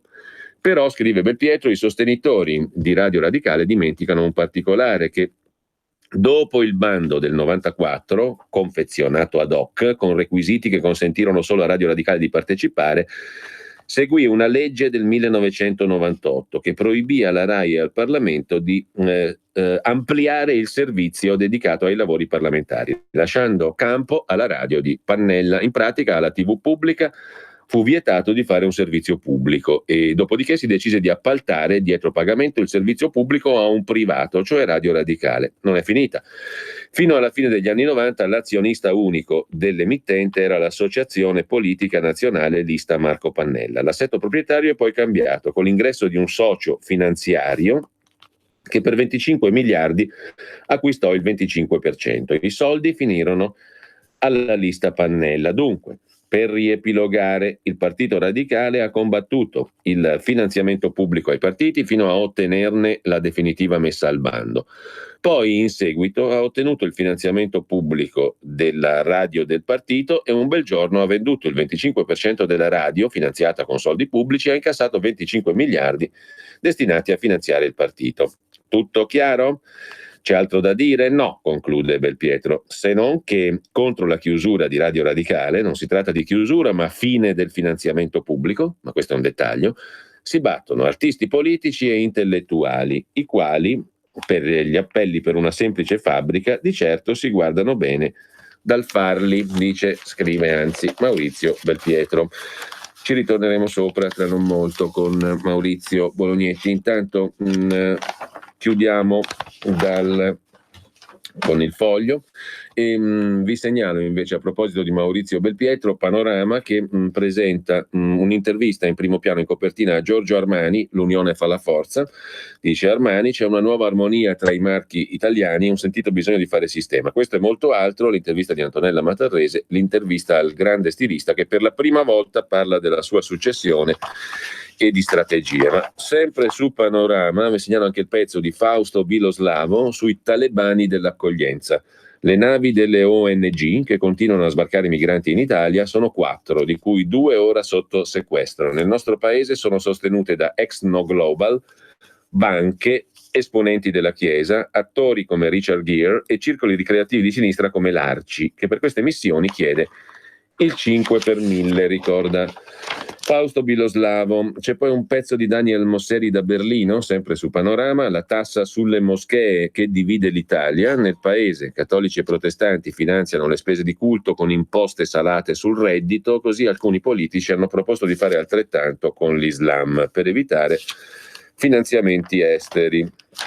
Sempre da Panorama poi è da segnalare l'articolo di Luca Atelese sull'ingegnere che aiuta gli africani a casa loro. Marco Lombardi è al vertice di una delle maggiori aziende italiane che si occupa di infrastrutture, ha lanciato il progetto Aware che porta elettricità e acqua nei villaggi più sperduti del Congo.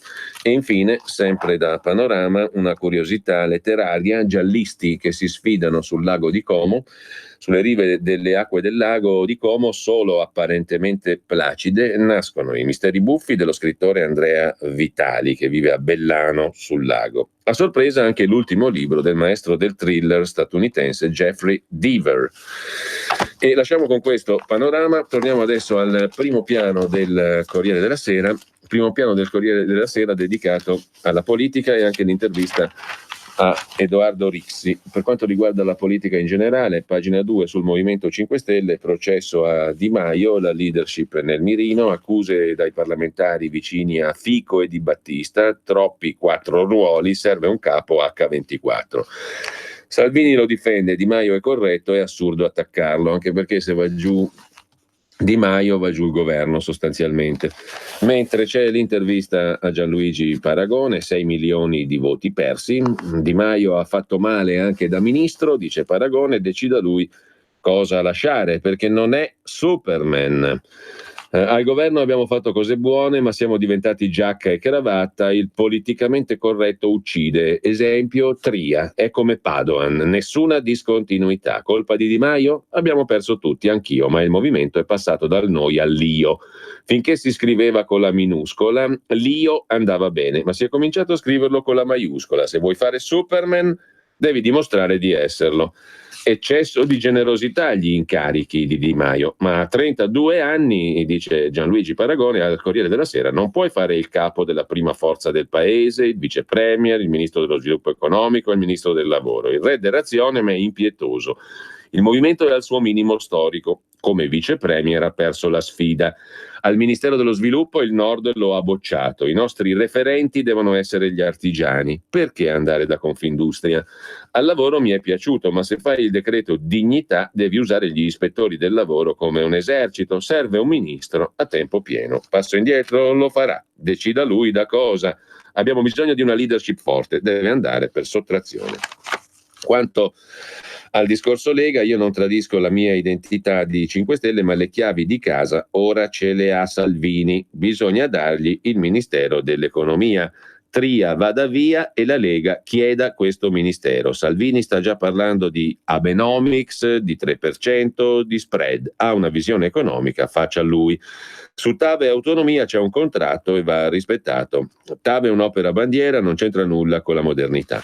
Insomma, Paragone esce allo scoperto come anti-Di Maio. Mentre c'è il retroscena di Emanuele Buzzi, il vice premier vuole un voto di conferma, Di Maio spunta l'opzione dell'addio alla Lega.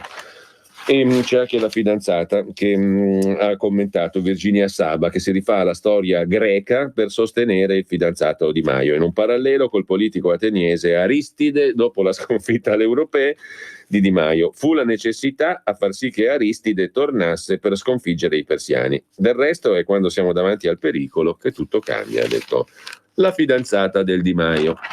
Andiamo invece, per parlare sul serio, ad altre questioni. Il caso Rixi, via se condannato, dicono i 5 Stelle, no, arresterà, risponde la Lega. Su Rixi è già scontro tra gli alleati. Domani la sentenza. Il capogruppo Romeo lo blinda. Salvini dice non parlo di ipotesi, sono io Il segretario: governo appeso a un filo di ragnatela, al centro un esponente leghista. Dopo il caso Siri tocca al viceministro alle infrastrutture Rixi. È attesa per domani la sentenza del Tribunale di Genova. Noi avremo con noi alle 9:30 il direttore del secolo XIX di Genova, Luca Ubaldeschi.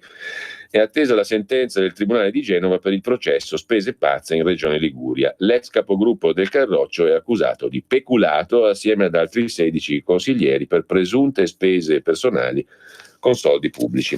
Sul Corriere di oggi c'è l'intervista a Edoardo Rixi a pagina 5, adesso la leggiamo. Su un divano di Montecitorio Rixi stringe mani, incassa solidarietà dei deputati. La condanna per me è scattata 7 anni fa, dice Rixi, quando questa storia è iniziata. Come affronto il processo? Come una scalata col maltempo. Se devo arrivare in cima, ci arrivo. Guido Crosetto, che gli vuole bene, lo tranquillizza. Sei l'architrave del governo, se salti tu vien giù tutto. Rixi ride, sono diventato Danzica. È surreale, mi danno già tutti per condannato, sono arrabbiato nero. Vorrei capire con chi i 5 Stelle hanno parlato. Confido nella magistratura. Ma lo sa che a Genova, la mia città, tanti che votavano il movimento gli hanno tolto il voto per me?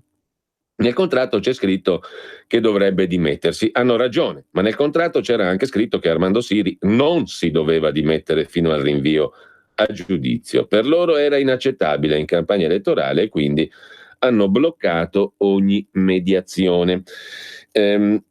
O il contratto si applica sempre o non si applica, dice Rixi. Raggi doveva andare a casa 2 volte e anche Appendino. Ho già detto a Matteo Salvini che deciderà lui. Ha la mia massima disponibilità. Faccio quello che decide Salvini e non quello che decide Di Maio.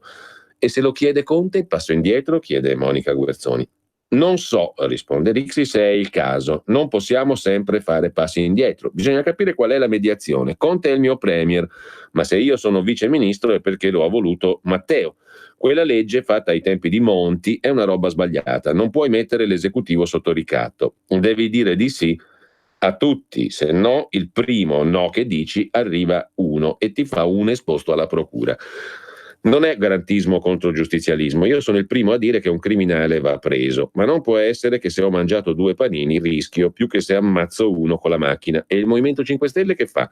Una campagna per dire che la corruzione è un problema endemico dell'Italia, così lo spread vola a 350. Si è fatto rimborsare con soldi pubblici spese personali? Si parla di cene, Luna Park e fiori.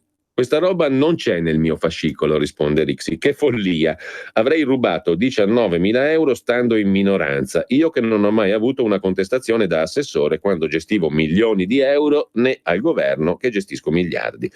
Mi girano le scatole, dice Edoardo Rixi, perché questa vicenda è nata da una sciocchezza, da un emendamento dello sblocca cantieri su cui abbiamo litigato. Come si può strumentalizzare cose così? Con i 5 Stelle sono sempre stato corretto. Mi ha dato molto fastidio il loro atteggiamento spietato. Se ritieni che la vita degli altri non sia importante e la tua ideologia supera la tua umanità, finisci per giustificare anche i campi di sterminio. Esagera, dice l'intervistatrice. Come ricucire? Non lo so, dice Rixi. Se ti chiudono in un bunker e il tuo compagno di cella invece di aiutarti sta con quello fuori, come la prendi? Loro devono capire se vogliono dare una prospettiva all'Italia o se cercano una scusa per non farlo. Se mi fanno saltare ci guadagno in salute, ma facciamo la TAV, le opere devono andare avanti. Non mi va di essere un'altra tacchetta che mettono sul loro carro armato per far vedere che la Lega non vale niente nonostante il 34%, ma sparare sempre al compagno di banco non ha pagato. Salvini vuole votare? Non chiediamo un ministero in più, chiediamo rispetto. Se si toglie Rixi e si fa l'autonomia io ci sto, ma se il tema è far vedere che comandano ancora loro, fiducia nei giudici? Assolutamente sì, conclude Rixi, ma ho paura che finisca in Cassazione, come per Ignazio Marino. Ho sentito di un giudice imparentato con un senatore 5 Stelle, ma fortunatamente non sta nel mio collegio giudicante. Surreale che mi considerino già come condannato. Difficile ricucire se vieni chiuso in un bunker e chi è dentro con te, invece di aiutarti, si schiera con i carcerieri. Così Edoardo Rixi sul Corriere della Sera. Mentre sempre dal Corriere, velocemente, Conte, parte la sfida con Salvini, Premier non vuol fare l'ostaggio, ma c'è anche un'altra intervista da segnalare sul Corriere a pagina 6, quella A Marco Zanni, eurodeputato rieletto in Europa, responsabile esteri del Carroccio, ora un leghista alle politiche dell'Unione Europea. Palazzo Chigi lasci la delega. Sarebbe importante che si riempisse la casella del ministro alle politiche dell'Unione Europea, l'ex posto di Savona. L'idea è che l'Italia abbia un ministro a tempo pieno, dice Marco Zanni, appena rieletto eurodeputato, responsabile esteri della Lega. Zanni dice anche che dopo l'uscita di Paolo Savona le deleghe alle politiche europee sono in capo al Premier Conte. L'interim di Conte va bene, ma lui è il Presidente del Consiglio, ha mille cose da fare. Le sfide che attendono l'Italia in Europa avrebbero bisogno di un ministro a tempo pieno. Quanto al fatto che la Lega non è soddisfatta della sua rappresentanza ai tavoli di confronto con l'Unione Europea, il ministro degli esteri Moavero è forse un po' assente sui tavoli europei. Tria è ministro tecnico. Conte dovrebbe esprimere una posizione del governo abbastanza chiara, ma appunto un nostro esponente direttamente coinvolto non lo vedremmo male. Un nome non spetta a me farlo, ma se dovessi fare un nome vedrei molto bene Lorenzo Fontana, che è ministro alla famiglia. Io sto parlando di un profilo funzionale all'incarico. Quello di Fontana, eccellente. Prima di diventare ministro era europarlamentare, conosce bene l'Unione, ha relazioni importanti. Nigel Farage, il leader di Brexit, ha detto di non escludere di unirsi al vostro attuale Eurogruppo ENF. Lei è fiducioso? Chiede il Corriere. Lo vedrò tra un paio d'ore, risponde Zanni. Il dialogo è assolutamente aperto. Mi auguro di trovare un accordo. Con gli inglesi il nostro gruppo supererebbe i 100 deputati. Quanto ai risultati del blocco sovranista, molti sono nel PPE, altri sono nell'ALDE. Noi abbiamo fatto il pieno, Marine Le Pen ha battuto Macron, in Olanda gli euroscettici si sono spostati da un partito all'altro, ma i voti sovranisti sono aumentati.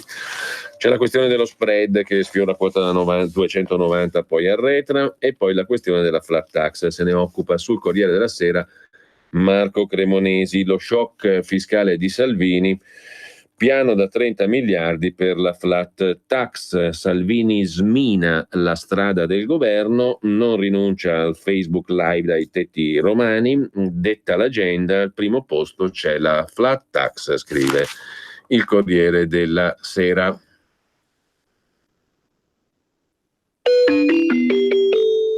Qui Parlamento. E apriamo come al solito la nostra finestra in collaborazione con il gruppo della Lega alla Camera dei Deputati, il cui Parlamento. Quest'oggi do il benvenuto e il buongiorno a Luca Toccalini, deputato lombardo della Lega, componente della Commissione Difesa. Buongiorno Toccalini, grazie per essere con noi. Allora, stiamo facendo la rassegna stampa che è dominata da una serie di considerazioni sulla tenuta della maggioranza, del governo, ma anche sul rilancio, si sarebbe detto una volta, programmatico da parte di Matteo Salvini e della Lega, soprattutto sui temi dell'economia. Quel 15 numeretto della tassa piatta, 15% che girava già alla manifestazione del 18 maggio, adesso torna sostanzialmente di attualità. Abbassare le tasse è una priorità, dice a chiare lettere Matteo Salvini. Allora, secondo lei, butta che c'è crisi di governo, che i 5 Stelle scoppiano, che fanno fuori Di Maio e quindi succede un casino, o butta che facciamo finalmente il taglio delle tasse, si taglia la burocrazia, si rilancia l'economia o si cerca di farlo? Compito titanico, però insomma, quella è la linea. Allora, sono mesi intanto che ci attribuiscono come i colpevoli di quelli che creano le crisi di maggioranza, quando invece abbiamo visto di essere un movimento fedelissimo, e anzi, quando ci sono state discussioni c'è sempre stato un tavolo e siamo arrivati sempre a un dunque senza far cadere il governo. È chiaro che adesso bisogna capire cosa vorranno fare i 5 Stelle, se vogliono continuare ad applicare il contratto di governo oppure invece hanno anzi cambiato idea su quelli che sono i temi principali della Lega, perché di flat tax ne parliamo da ben prima del 4 di marzo, mettendola tra le priorità insieme alla sicurezza, e mentre sulla sicurezza chiaramente, visto che il ministro è Matteo Salvini, abbiamo fatto tantissimo, adesso chiediamo al Movimento 5 Stelle di premere l'acceleratore su quella che è la seconda, secondo noi, priorità di questo paese, che è appunto l'abbassamento delle tasse. Quindi ridare un po' di ossigeno ai nostri imprenditori, alle nostre aziende è fondamentale, ed è fondamentale farlo subito. Ecco, Toccalini è coordinatore anche dei giovani della Lega in Lombardia, no? Sì. Oggi, facendo rassegna stampa, leggevo di un sindaco uscente di un paese, Bassano nel caso specifico, che per la prima volta è diventato un comune a guida Lega, il quale diceva: io ho capito che qua Bassano era ben amministrata, per carità, ero sicuro di essere rieletto, ma ho sentito un capannello di giovani che si stringevano intorno a Matteo Salvini quando è arrivato qua, che chiedevano il selfie, erano entusiasti, e lì ho capito che forse non ce l'avrei fatta. Infatti il sindaco uscente non ce l'ha fatta, il comune è cambiato di mano, è andato, anzi per la prima volta, siamo appunto a Bassano in Veneto, alla Lega. Ecco, quale peso ha avuto? Ci diamo del tu, facciamo prima, Luca, Sì, evitando i salamelecchi. Ecco, Luca, ti dicevo, qual è stato secondo te il peso dell'elettorato giovane, appunto, anche alle ultime elezioni europee? È stato molto molto importante, noi lo vediamo lavorando quotidianamente sui territori, quando Matteo Salvini arriva a fare un comizio in qualsiasi comune ci sono centinaia di giovani pronti a fare il selfie, ma soprattutto ad ascoltare Matteo Salvini. Matteo Salvini ha avuto una capacità incredibile, che è quella di ravvicinare i giovani, che era forse quella categoria più scoraggiata dalla politica dopo che hanno visto di tutto negli anni, ed è riuscito a ravvicinare tantissimi giovani a credere nella politica. Noi anche in Lombardia, ma non solo, perché lo vediamo da nord a sud, ci sono tantissimi ragazzi che si stanno avvicinando al movimento non per chiedere il posticino, la candidatura per fare consigliere comunale, ma perché credono nel progetto di Matteo Salvini e credono che il progetto della Lega sia l'unico percorribile per un futuro migliore per quelle che sono le nostre generazioni. Tant'è che anche come giovani siamo veramente entusiasti, perché siamo riusciti per la prima volta dopo il 2004, nel 2004 si chiamava Matteo Salvini, eletto al Parlamento europeo, siamo riusciti a eleggere una parlamentare giovane, Isabella Covallieri, e siamo veramente soddisfatti di questa cosa. Abbiamo completato un ciclo che va dal Consiglio comunale ai sindaci, ai parlamentari, anche adesso al Parlamento europeo, e siamo contenti perché ci sono anche tanti sindaci giovani che sono stati eletti. Penso lì del Miglio, per esempio, a Casal Pusterlengo. Abbiamo tanti ragazzi che ci hanno messo la faccia, si sono impegnati per anni sui territori e adesso finalmente hanno incassato la fiducia dei cittadini, che sono certo che manterranno nei prossimi 5 anni.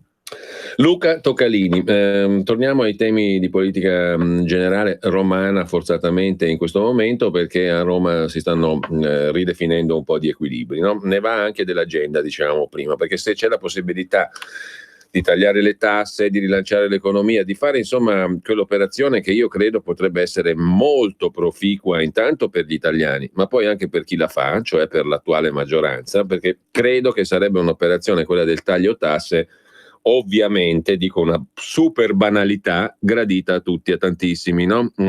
Qualcuno oggi sul Sole 24 Ore dice che il taglio tasse riguarderà i redditi da una certa soglia in su, 60.000.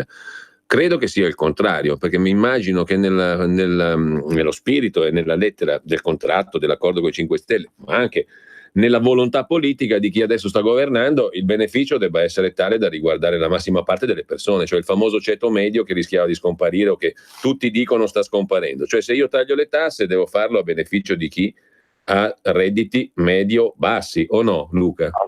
Assolutamente.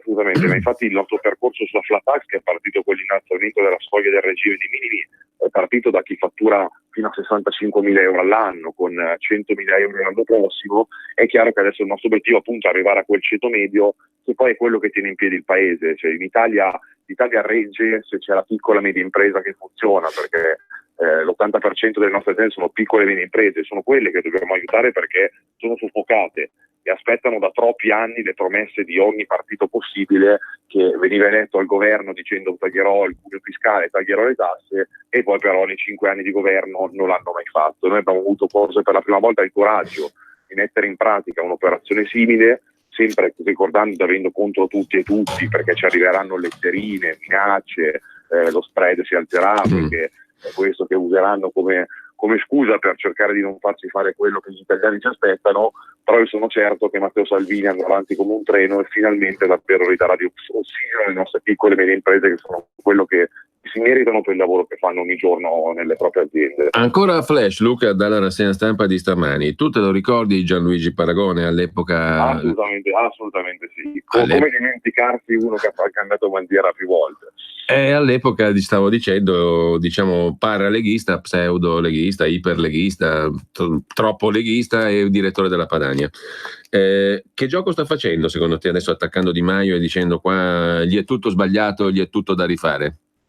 Ma Paragone mi sembra che adesso stia un attimino montandosi la testa, perché si è riscoperto adesso uno statista del Movimento 5 Stelle criticando Di Maio, che è quello che ha creduto per primo in lui, e quindi ecco, ho visto l'intervista che ha rilasciato ieri al Corriere della Sera, e diciamo che mi lascia un attimino un po' perplesso. Quindi, ce n'è un'altra oggi? Ce n'è un'altra oggi, bene, quindi vuol dire che sta un attimino un po' esagerando, perché si sente appunto uno statista a questo punto. Io me lo ricordo ai tempi della Lega in cui faceva appunto il vero leghista, e poi abbiamo visto che invece appena la Lega è scesa un attimino nei consensi elettorali ha fatto un bell'altro salto dall'altra parte, quindi per fortuna i leghisti sono diversi, quindi quando sposano un progetto rimangono fedelissimi al progetto, e soprattutto nei momenti di difficoltà che si vede il vero leghista, come abbiamo dimostrato nel 2011 e nel 2012. Vediamo oggi cosa succede, perché oggi c'è una riunione del Movimento 5 Stelle con i parlamentari e con i senatori, e capiremo da lì cosa succederà. Si parla di dissensi che appunto attaccheranno apertamente Di Maio. Diciamo che quello che interessa a noi non sono i cavoli loro interni, interessa che continuino appunto con il contratto di governo e inizino veramente a essere concreti sulla flat tax, ma soprattutto sull'autonomia che Lombardia, Veneto ed Emilia stanno aspettando da un anno. Allora, altra vicenda, Luca Toccalini, il caso Rixi. Domani è attesa la sentenza sulle cosiddette spese pazze in Regione Liguria. Rixi è imputato con altre 21 persone. Il procuratore aggiunto di quella procura che la Lega ben conosce, vedi alla voce 49 milioni, Francesco Pinto, ha chiesto la condanna per Rixi a 3 anni e 4 mesi. Qui scatta la legge Severino. Non siamo nei paraggi del caso Armando Siri, il quale peraltro, come era scritto nel contratto e come ricorda Rixi oggi sempre in un'altra intervista sul Corriere della Sera, Rixi non si doveva dimettere fino al rinvio a giudizio. Quello diceva il contratto scritto e sottoscritto tra Lega e 5 Stelle. Al contrario, qui siamo invece nell'ambito della legge Severino, fatta ai tempi di Mario Monti. Una legge sbagliata, dice oggi Rixi. Però il problema più generale è che qui ci sono soci, i 5 Stelle, che quando tu sei chiuso nel bunker e loro sono dentro con te, invece di aiutarti si schierano con i carcerieri, che questo è il problema politico, al di là della legge Severino. Insomma, se Rixi viene condannato, la legge Severino prevede che decade, no? Lo prevede la legge. Esatto, prevede la decadenza. Quello che a me ha fatto arrabbiare è che in questi giorni i 5 Stelle cercano di fomentare quasi la magistratura a condannarlo, perché la sentenza appunto è oggi, o se non oggi o comunque domani. E i 5 Stelle stanno davvero fomentando la magistratura in un modo incredibile, cioè stanno già dando per certo e per scontato che la magistratura condanni Edoardo Rixi, che è un fratello, un amico, e noi della Lega lo sappiamo che non ha fatto nulla. Ma è una persona che non dico rubare, ma neanche commettere un illecito, cioè chi lo conosce lo sa, dai, diciamola una caramella, e non è questione di dire è un amico e lo difendo, è la realtà, insomma, è la sua storia politica e amministrativa che lo dice. Esatto, e soprattutto Edoardo ha dimostrato negli anni, sia quando era assessore regionale di Trentino e Liguria, ma anche adesso al Ministero dei Trasporti, che il lavoro che sta facendo è incredibile, perché al Ministero dei Trasporti, quando c'è un problema, quando c'è una situazione da risolvere, si chiama Edoardo Rixi prima di Toninelli, e questo lo dicono anche tanti colleghi dell'opposizione. Quindi io auspico e spero che davvero Edoardo esca indenne da questa inchiesta incredibile e possa continuare a lavorare insieme a questo governo, perché per la Lega Edoardo Rixi è fondamentale, una persona davvero per bene, una persona che appunto lavora, questo fa, nient'altro, e ci auguriamo davvero che possa rimanere con noi anche nelle prossime settimane, nei prossimi mesi, nei prossimi anni. Allora, io ringrazio davvero per questo breve flash, ma come sempre abbastanza interessante ed efficace, io credo, Luca Toccalini, deputato della Lega e coordinatore della Lega Giovani in Lombardia. Grazie Luca, buona giornata, buon lavoro. Grazie a voi, buona giornata, grazie. Qui Parlamento.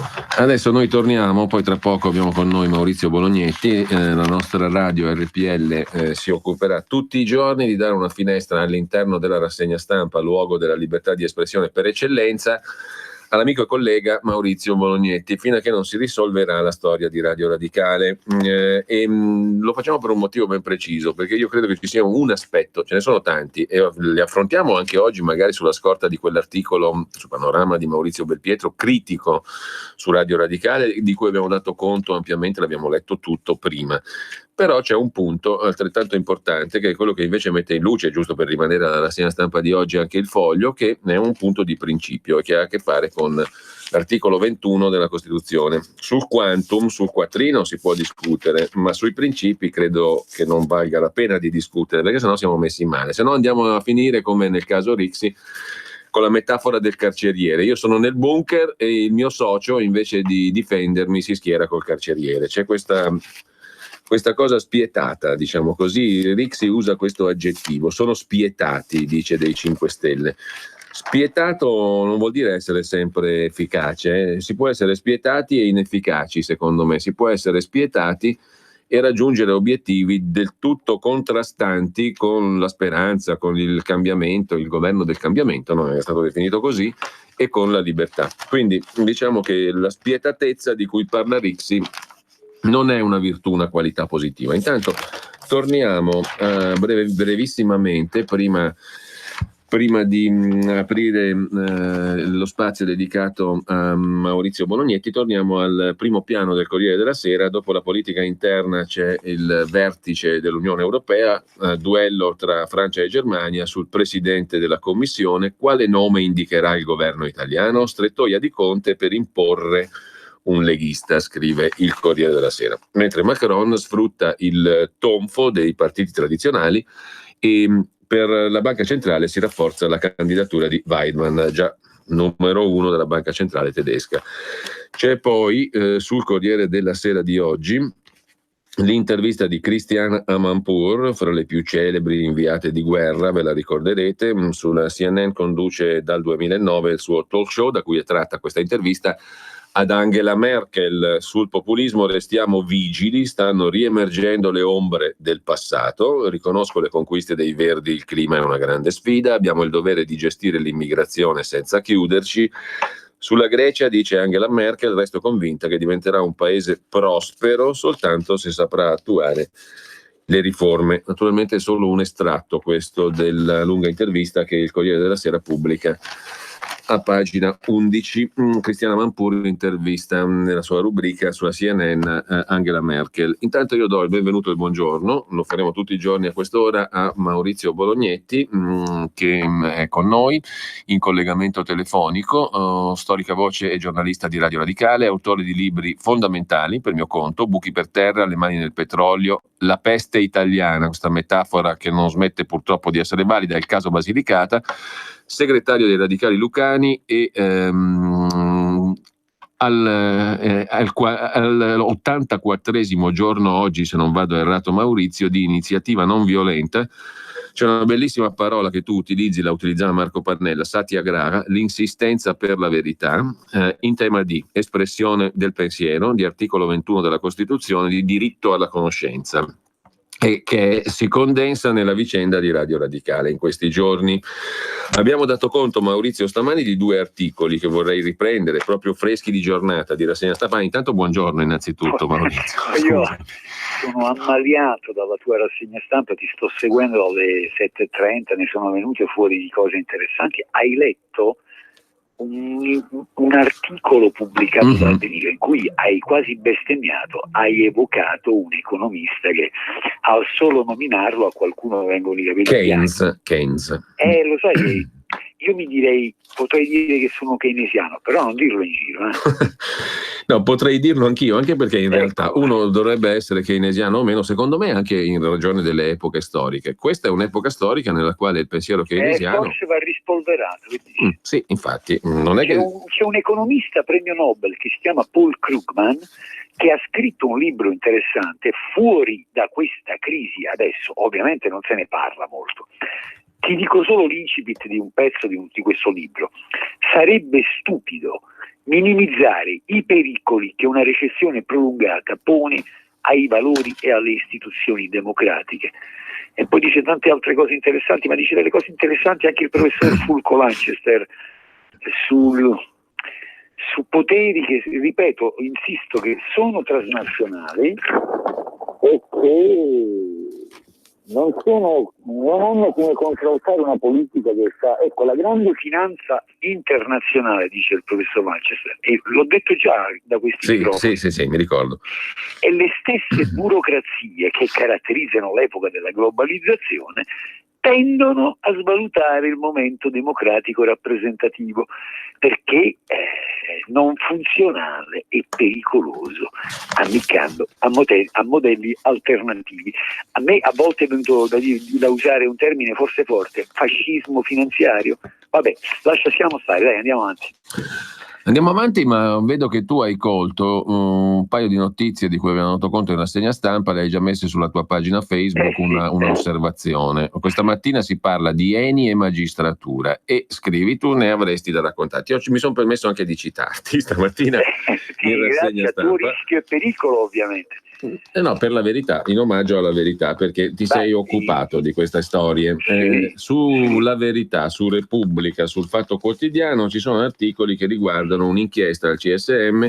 Sono finiti sotto inchiesta l'ex capo dei PM di Roma, il procuratore Pignatone e il suo aggiunto Paolo Ielo, perché non si sono astenuti, non si sarebbero astenuti in indagini su un faccendiere e l'Eni, già in affari.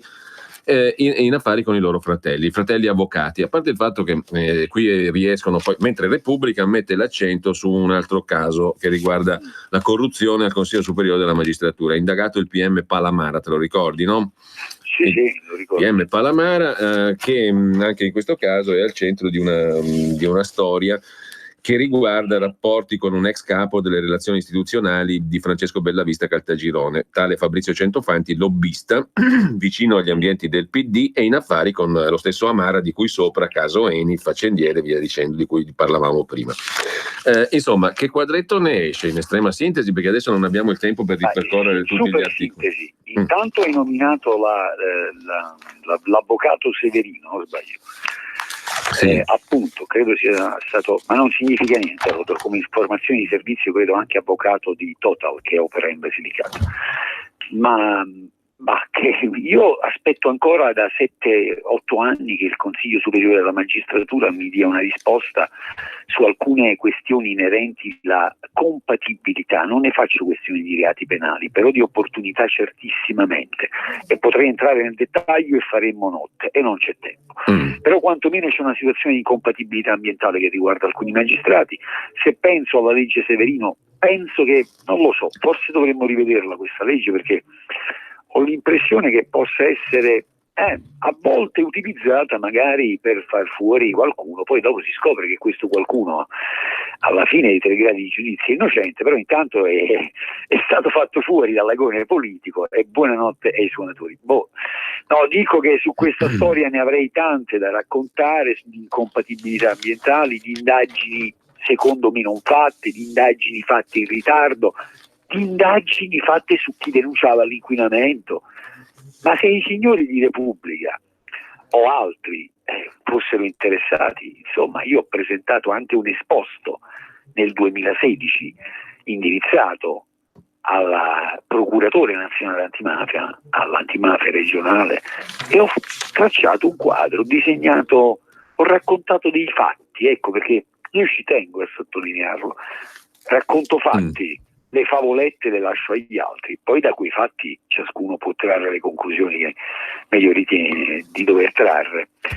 Però io ti ringrazio perché, ripeto, è stata una rassegna stampa sotto molti aspetti ricca di spunti di riflessione, e sui quali hai voglia a parlarne, su tante cose che hai sottolineato in questa rassegna stampa. Ecco, sarebbe bello, Maurizio, questo lo dico, ma noi non abbiamo i mezzi economicamente per seguire tutti questi spunti ogni giorno. Intanto io ti ho invitato a venire in Basilicata, sei mio ospite, quindi se vuoi facciamo questa joint venture con te. Assolutamente. E ce ne occupiamo live dal vivo di un po' di cose. Questo lo faremo. Vedi la Basilicata che non ti fa male.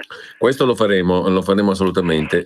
Intanto io voglio utilizzare il nostro tempo, che non è tantissimo, ma sarà goccia dopo Goccia quotidiano, fino a che non si risolverà la questione relativa intanto a Radio Radicale, oggetto Ieri c'erano numerosi deputati della Lega, non solo della Lega, in piazza a questa manifestazione della Federazione Nazionale della Stampa. Credo sia stato un segnale, anche questo, molto importante, da uno dei partiti che compongono la maggioranza. Io ti ridò subito la parola, però insisto e mi auguro, ecco, che tutti, ma davvero tutti, comprendano i termini della questione che stiamo ponendo, e non è estraneo a questa questione un documento che la GCOM ha inviato al governo. Va letto con attenzione quel documento.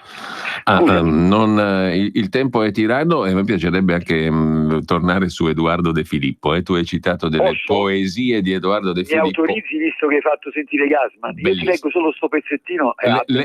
Leggilo, perché io me lo sono goduto in privato, e lo voglio far godere in pubblico. Degli ascoltatori di Radio Padania, perché tu hai fatto sentire Gassman e quindi devo vendicarmi. È bellissima, amici. È una poesia di Edoardo che si intitola A Fanesta. La finestra. Questa rassegna stampa tua è una finestra sul mondo, una finestra su quello che succede sull'Italia, le finestre magari della nostra mente che si aprono, e per un attimo riusciamo magari a vedere anche il quadro d'insieme delle cose, che farebbe anche tanto bene. Leggo la parte finale. Sì. Quando è buon tempo, ognuno è marinara, e se volesse mettere a tammone, con mare in calma, tutte sono buone, e portano un vapore a passiare. Metteci a bordo bene che voluto, e tutto chianta mare che gustate. Nessuno bastimento si è affonnato quando c'è misa a bordo a verità. Quest'ultima frase è meravigliosa. Nessuna nave affonda quando a bordo c'è la verità. Sì. E poi sono tutti capaci di guidare la nave quando c'è il bel tempo, quando il mare è calmo, no? Esatto. Poi bisogna stare attenti a non guidare il Titanic. Qualcuno, secondo me, a volte ci sta a bordo, non si accorge, ma è abusata come metafora, e quindi ce la risparmiamo, Giulio. Allora, tu parlavi prima della manifestazione della Federazione della Stampa ieri, che ha trovato parecchio appoggio, e tra l'altro oggi il Foglio ha colto, lo abbiamo citato in rassegna stampa, l'ho citato prima, ha colto questa manifestazione come spunto per dire che esiste una maggioranza trasversale in Parlamento che possa correggere l'errore del rifiuto del rinnovo della concessione Radio Radicale, almeno con una proroga. È l'oggetto dell'emendamento Capitanio Lega di cui abbiamo già parlato, no? Il tutto infilato in qualche decreto di conversione, quello non manca, quindi la maggioranza ci sarebbe, tagliando fuori i 5 Stelle il loro ancora oggi non comprensibile, non si capisce bene per quale motivo, rifiuto, diciamo, di trovare una soluzione, di discutere perlomeno, no? Allora, tu credi oggettivamente, e io lo dico anche in questo caso da amico, per la tua salute, tu credi che si risolva presto questa questione? Che aria respiri, diciamo così, da una parte? Intanto aria buona, perché sono in collegamento con te. E allora, però, che aria respiro? Ma guarda, ecco, il dialogo è fame di verità, è fame di democrazia, è fame di conoscenza, è fame delle cose che abbiamo a cuore, noi del Satyagraha. Se consenti, io nel Satyagraha metto anche te, poi fregati, perché credo che sia una fame comune. Assolutamente, tutti coloro che stanno sposando questa battaglia con le sue varie sfaccettature che tu hai citato. Ma, Ministro Di Maio, noi le abbiamo fatto fiducia. Lei ha detto troveremo. Bene, abbiamo fatto fiducia, troveremo. Le parole di un uomo di governo sono importanti. Ha detto troveremo, è passato del tempo. Poi ha detto me ne occupo da lunedì è passato, martedì, mercoledì. Come giustamente sottolinei tu, c'è una maggioranza trasversale. Hai citato alcune cose, non ci torno, ci torno perché ci tengo. Le dichiarazioni del ministro Salvini, le dichiarazioni di Giorgetti, l'emendamento Capitanio, l'intergruppo parlamentare, una maggioranza assolutamente non schiacciante, ripeto, non è la parola giusta. Se solo quell'emendamento andasse in discussione in aula, credo che non ci sono dubbi su come andrebbe a finire. Però io voglio rivolgermi di nuovo al ministro Di Maio. Possibile, signor ministro, che lei non riesca a farsi forte di tutto questo, di tutta questa forza che stiamo provando perché è questo il satyagraha, è questa la non violenza, è questo il dialogo che è vita, questa è forza che proviamo a trasferire ai nostri interlocutori, augurandoci che i nostri interlocutori decidano di farsi forti della forza che proviamo a trasferirvi. Vorrei smettere anche subito, te lo dico. Dipende però, sono però disposto a mettere anche un po' a rischio la mia salute, magari già è successo un po', perché ritengo che le cose di cui ci stiamo occupando anche questa mattina con te siano troppo importanti per lasciar perdere, per mollare. Insisto, noi ci stiamo occupando certo della questione Radio Radicale, perciò che Radio Radicale rappresentata come è stata. Non voglio assolutamente entrare in polemica con l'amico Belpietro, almeno non stamattina, consentimelo, però stiamo parlando anche di qualcosa che è importante, che è Senti, l'articolo di Belpietro... la conoscenza, l'informazione. Allora su questo non c'è... sì, io sono favorevole al finanziamento all'editoria, sì, perché se ci sono dei giornali che continuano a uscire e dei giornaletti che continuano a poter essere stampati, è un bene per la democrazia. Ma certo, sono d'accordissimo. È diverso dal finanziamento pubblico dei partiti, tra l'altro, questa roba qui, secondo me però. Ma poi possiamo discutere di questo e altro, dei mezzi da dare ai partiti, perché magari potremmo ragionare in termini di mezzi, di strumenti e non... Però il discorso sarebbe lungo, ma qui stiamo parlando di ciò che dà forza e sostanza alla democrazia. Se Radio Padania c'è, anche se magari posso a volte non essere d'accordo, o spesso magari essere d'accordo su alcune cose che riguardano l'economia e altre cose, ma se Radio Padania c'è e può trasmettere su tutto il territorio nazionale, è bene per quanto mi riguarda. Se alcuni giornali possono continuare ad uscire, è un bene. Per quanto riguarda Radio Radicale, però una cosa deve essere chiara: non è finanziamento pubblico, non è una concessione, è un servizio reso in convenzione. Dice bene Belpietro quando ricorda che è stato rinnovato senza che ci fosse un'ulteriore gara, ma noi la gara l'avevamo chiesta, accidenti, l'abbiamo chiesta e strachiesta la gara, e non l'hanno voluta fare, magari anche perché conveniva tenerci un po' anche appesi, verrebbe da dire. Io sono convinto che se la facessimo quella gara per quello che abbiamo saputo produrre, potremmo giocarcela, sicuramente potremmo giocarcela, ma lasciamo stare questo aspetto. Io dico che però i termini della questione sono quelli che hai sottolineato tu, e questo è l'articolo 21 e la necessità. Allora io ti faccio un esempio, Giulio, c'è una piccola testata online, si chiama La Siritide, è un giornale lucano online, ma offre un servizio in termini di conoscenza e di onorare il diritto alla conoscenza, come tanti altri giornali, che per quanto mi riguarda raggiungesse 100, 1000, 10.000 persone, deve continuare ad esistere, perché è prezioso. Queste cose sono preziose per la democrazia. Allora, Maurizio, noi ci salutiamo qua per oggi, ci sentiamo domani alle 9:15. Scusami se l'ho fatta lunga. No, per niente, mi tengo da parte l'articolo di Belpietro che tu hai sentito prima in rassegna stampa che ho citato, al quale ti sei riferito anche tu poco fa, perché domani lo riprendiamo. Saluto il mio omonimo e magari se vuoi ne parliamo domani. No, domani ne riparliamo, perché magari parliamo anche di qualche altra cosa, se ti fa piacere. Io ho una bella pagina di Benedetto Croce. Bellissima. Maurizio, questo spazio qui lo co-gestisci. Un abbraccio a te e agli ascoltatori di Radio Padania. Viva Radio Padania, viva Radio Radicale. Grazie Maurizio, buona giornata, un abbraccio grande. Ciao.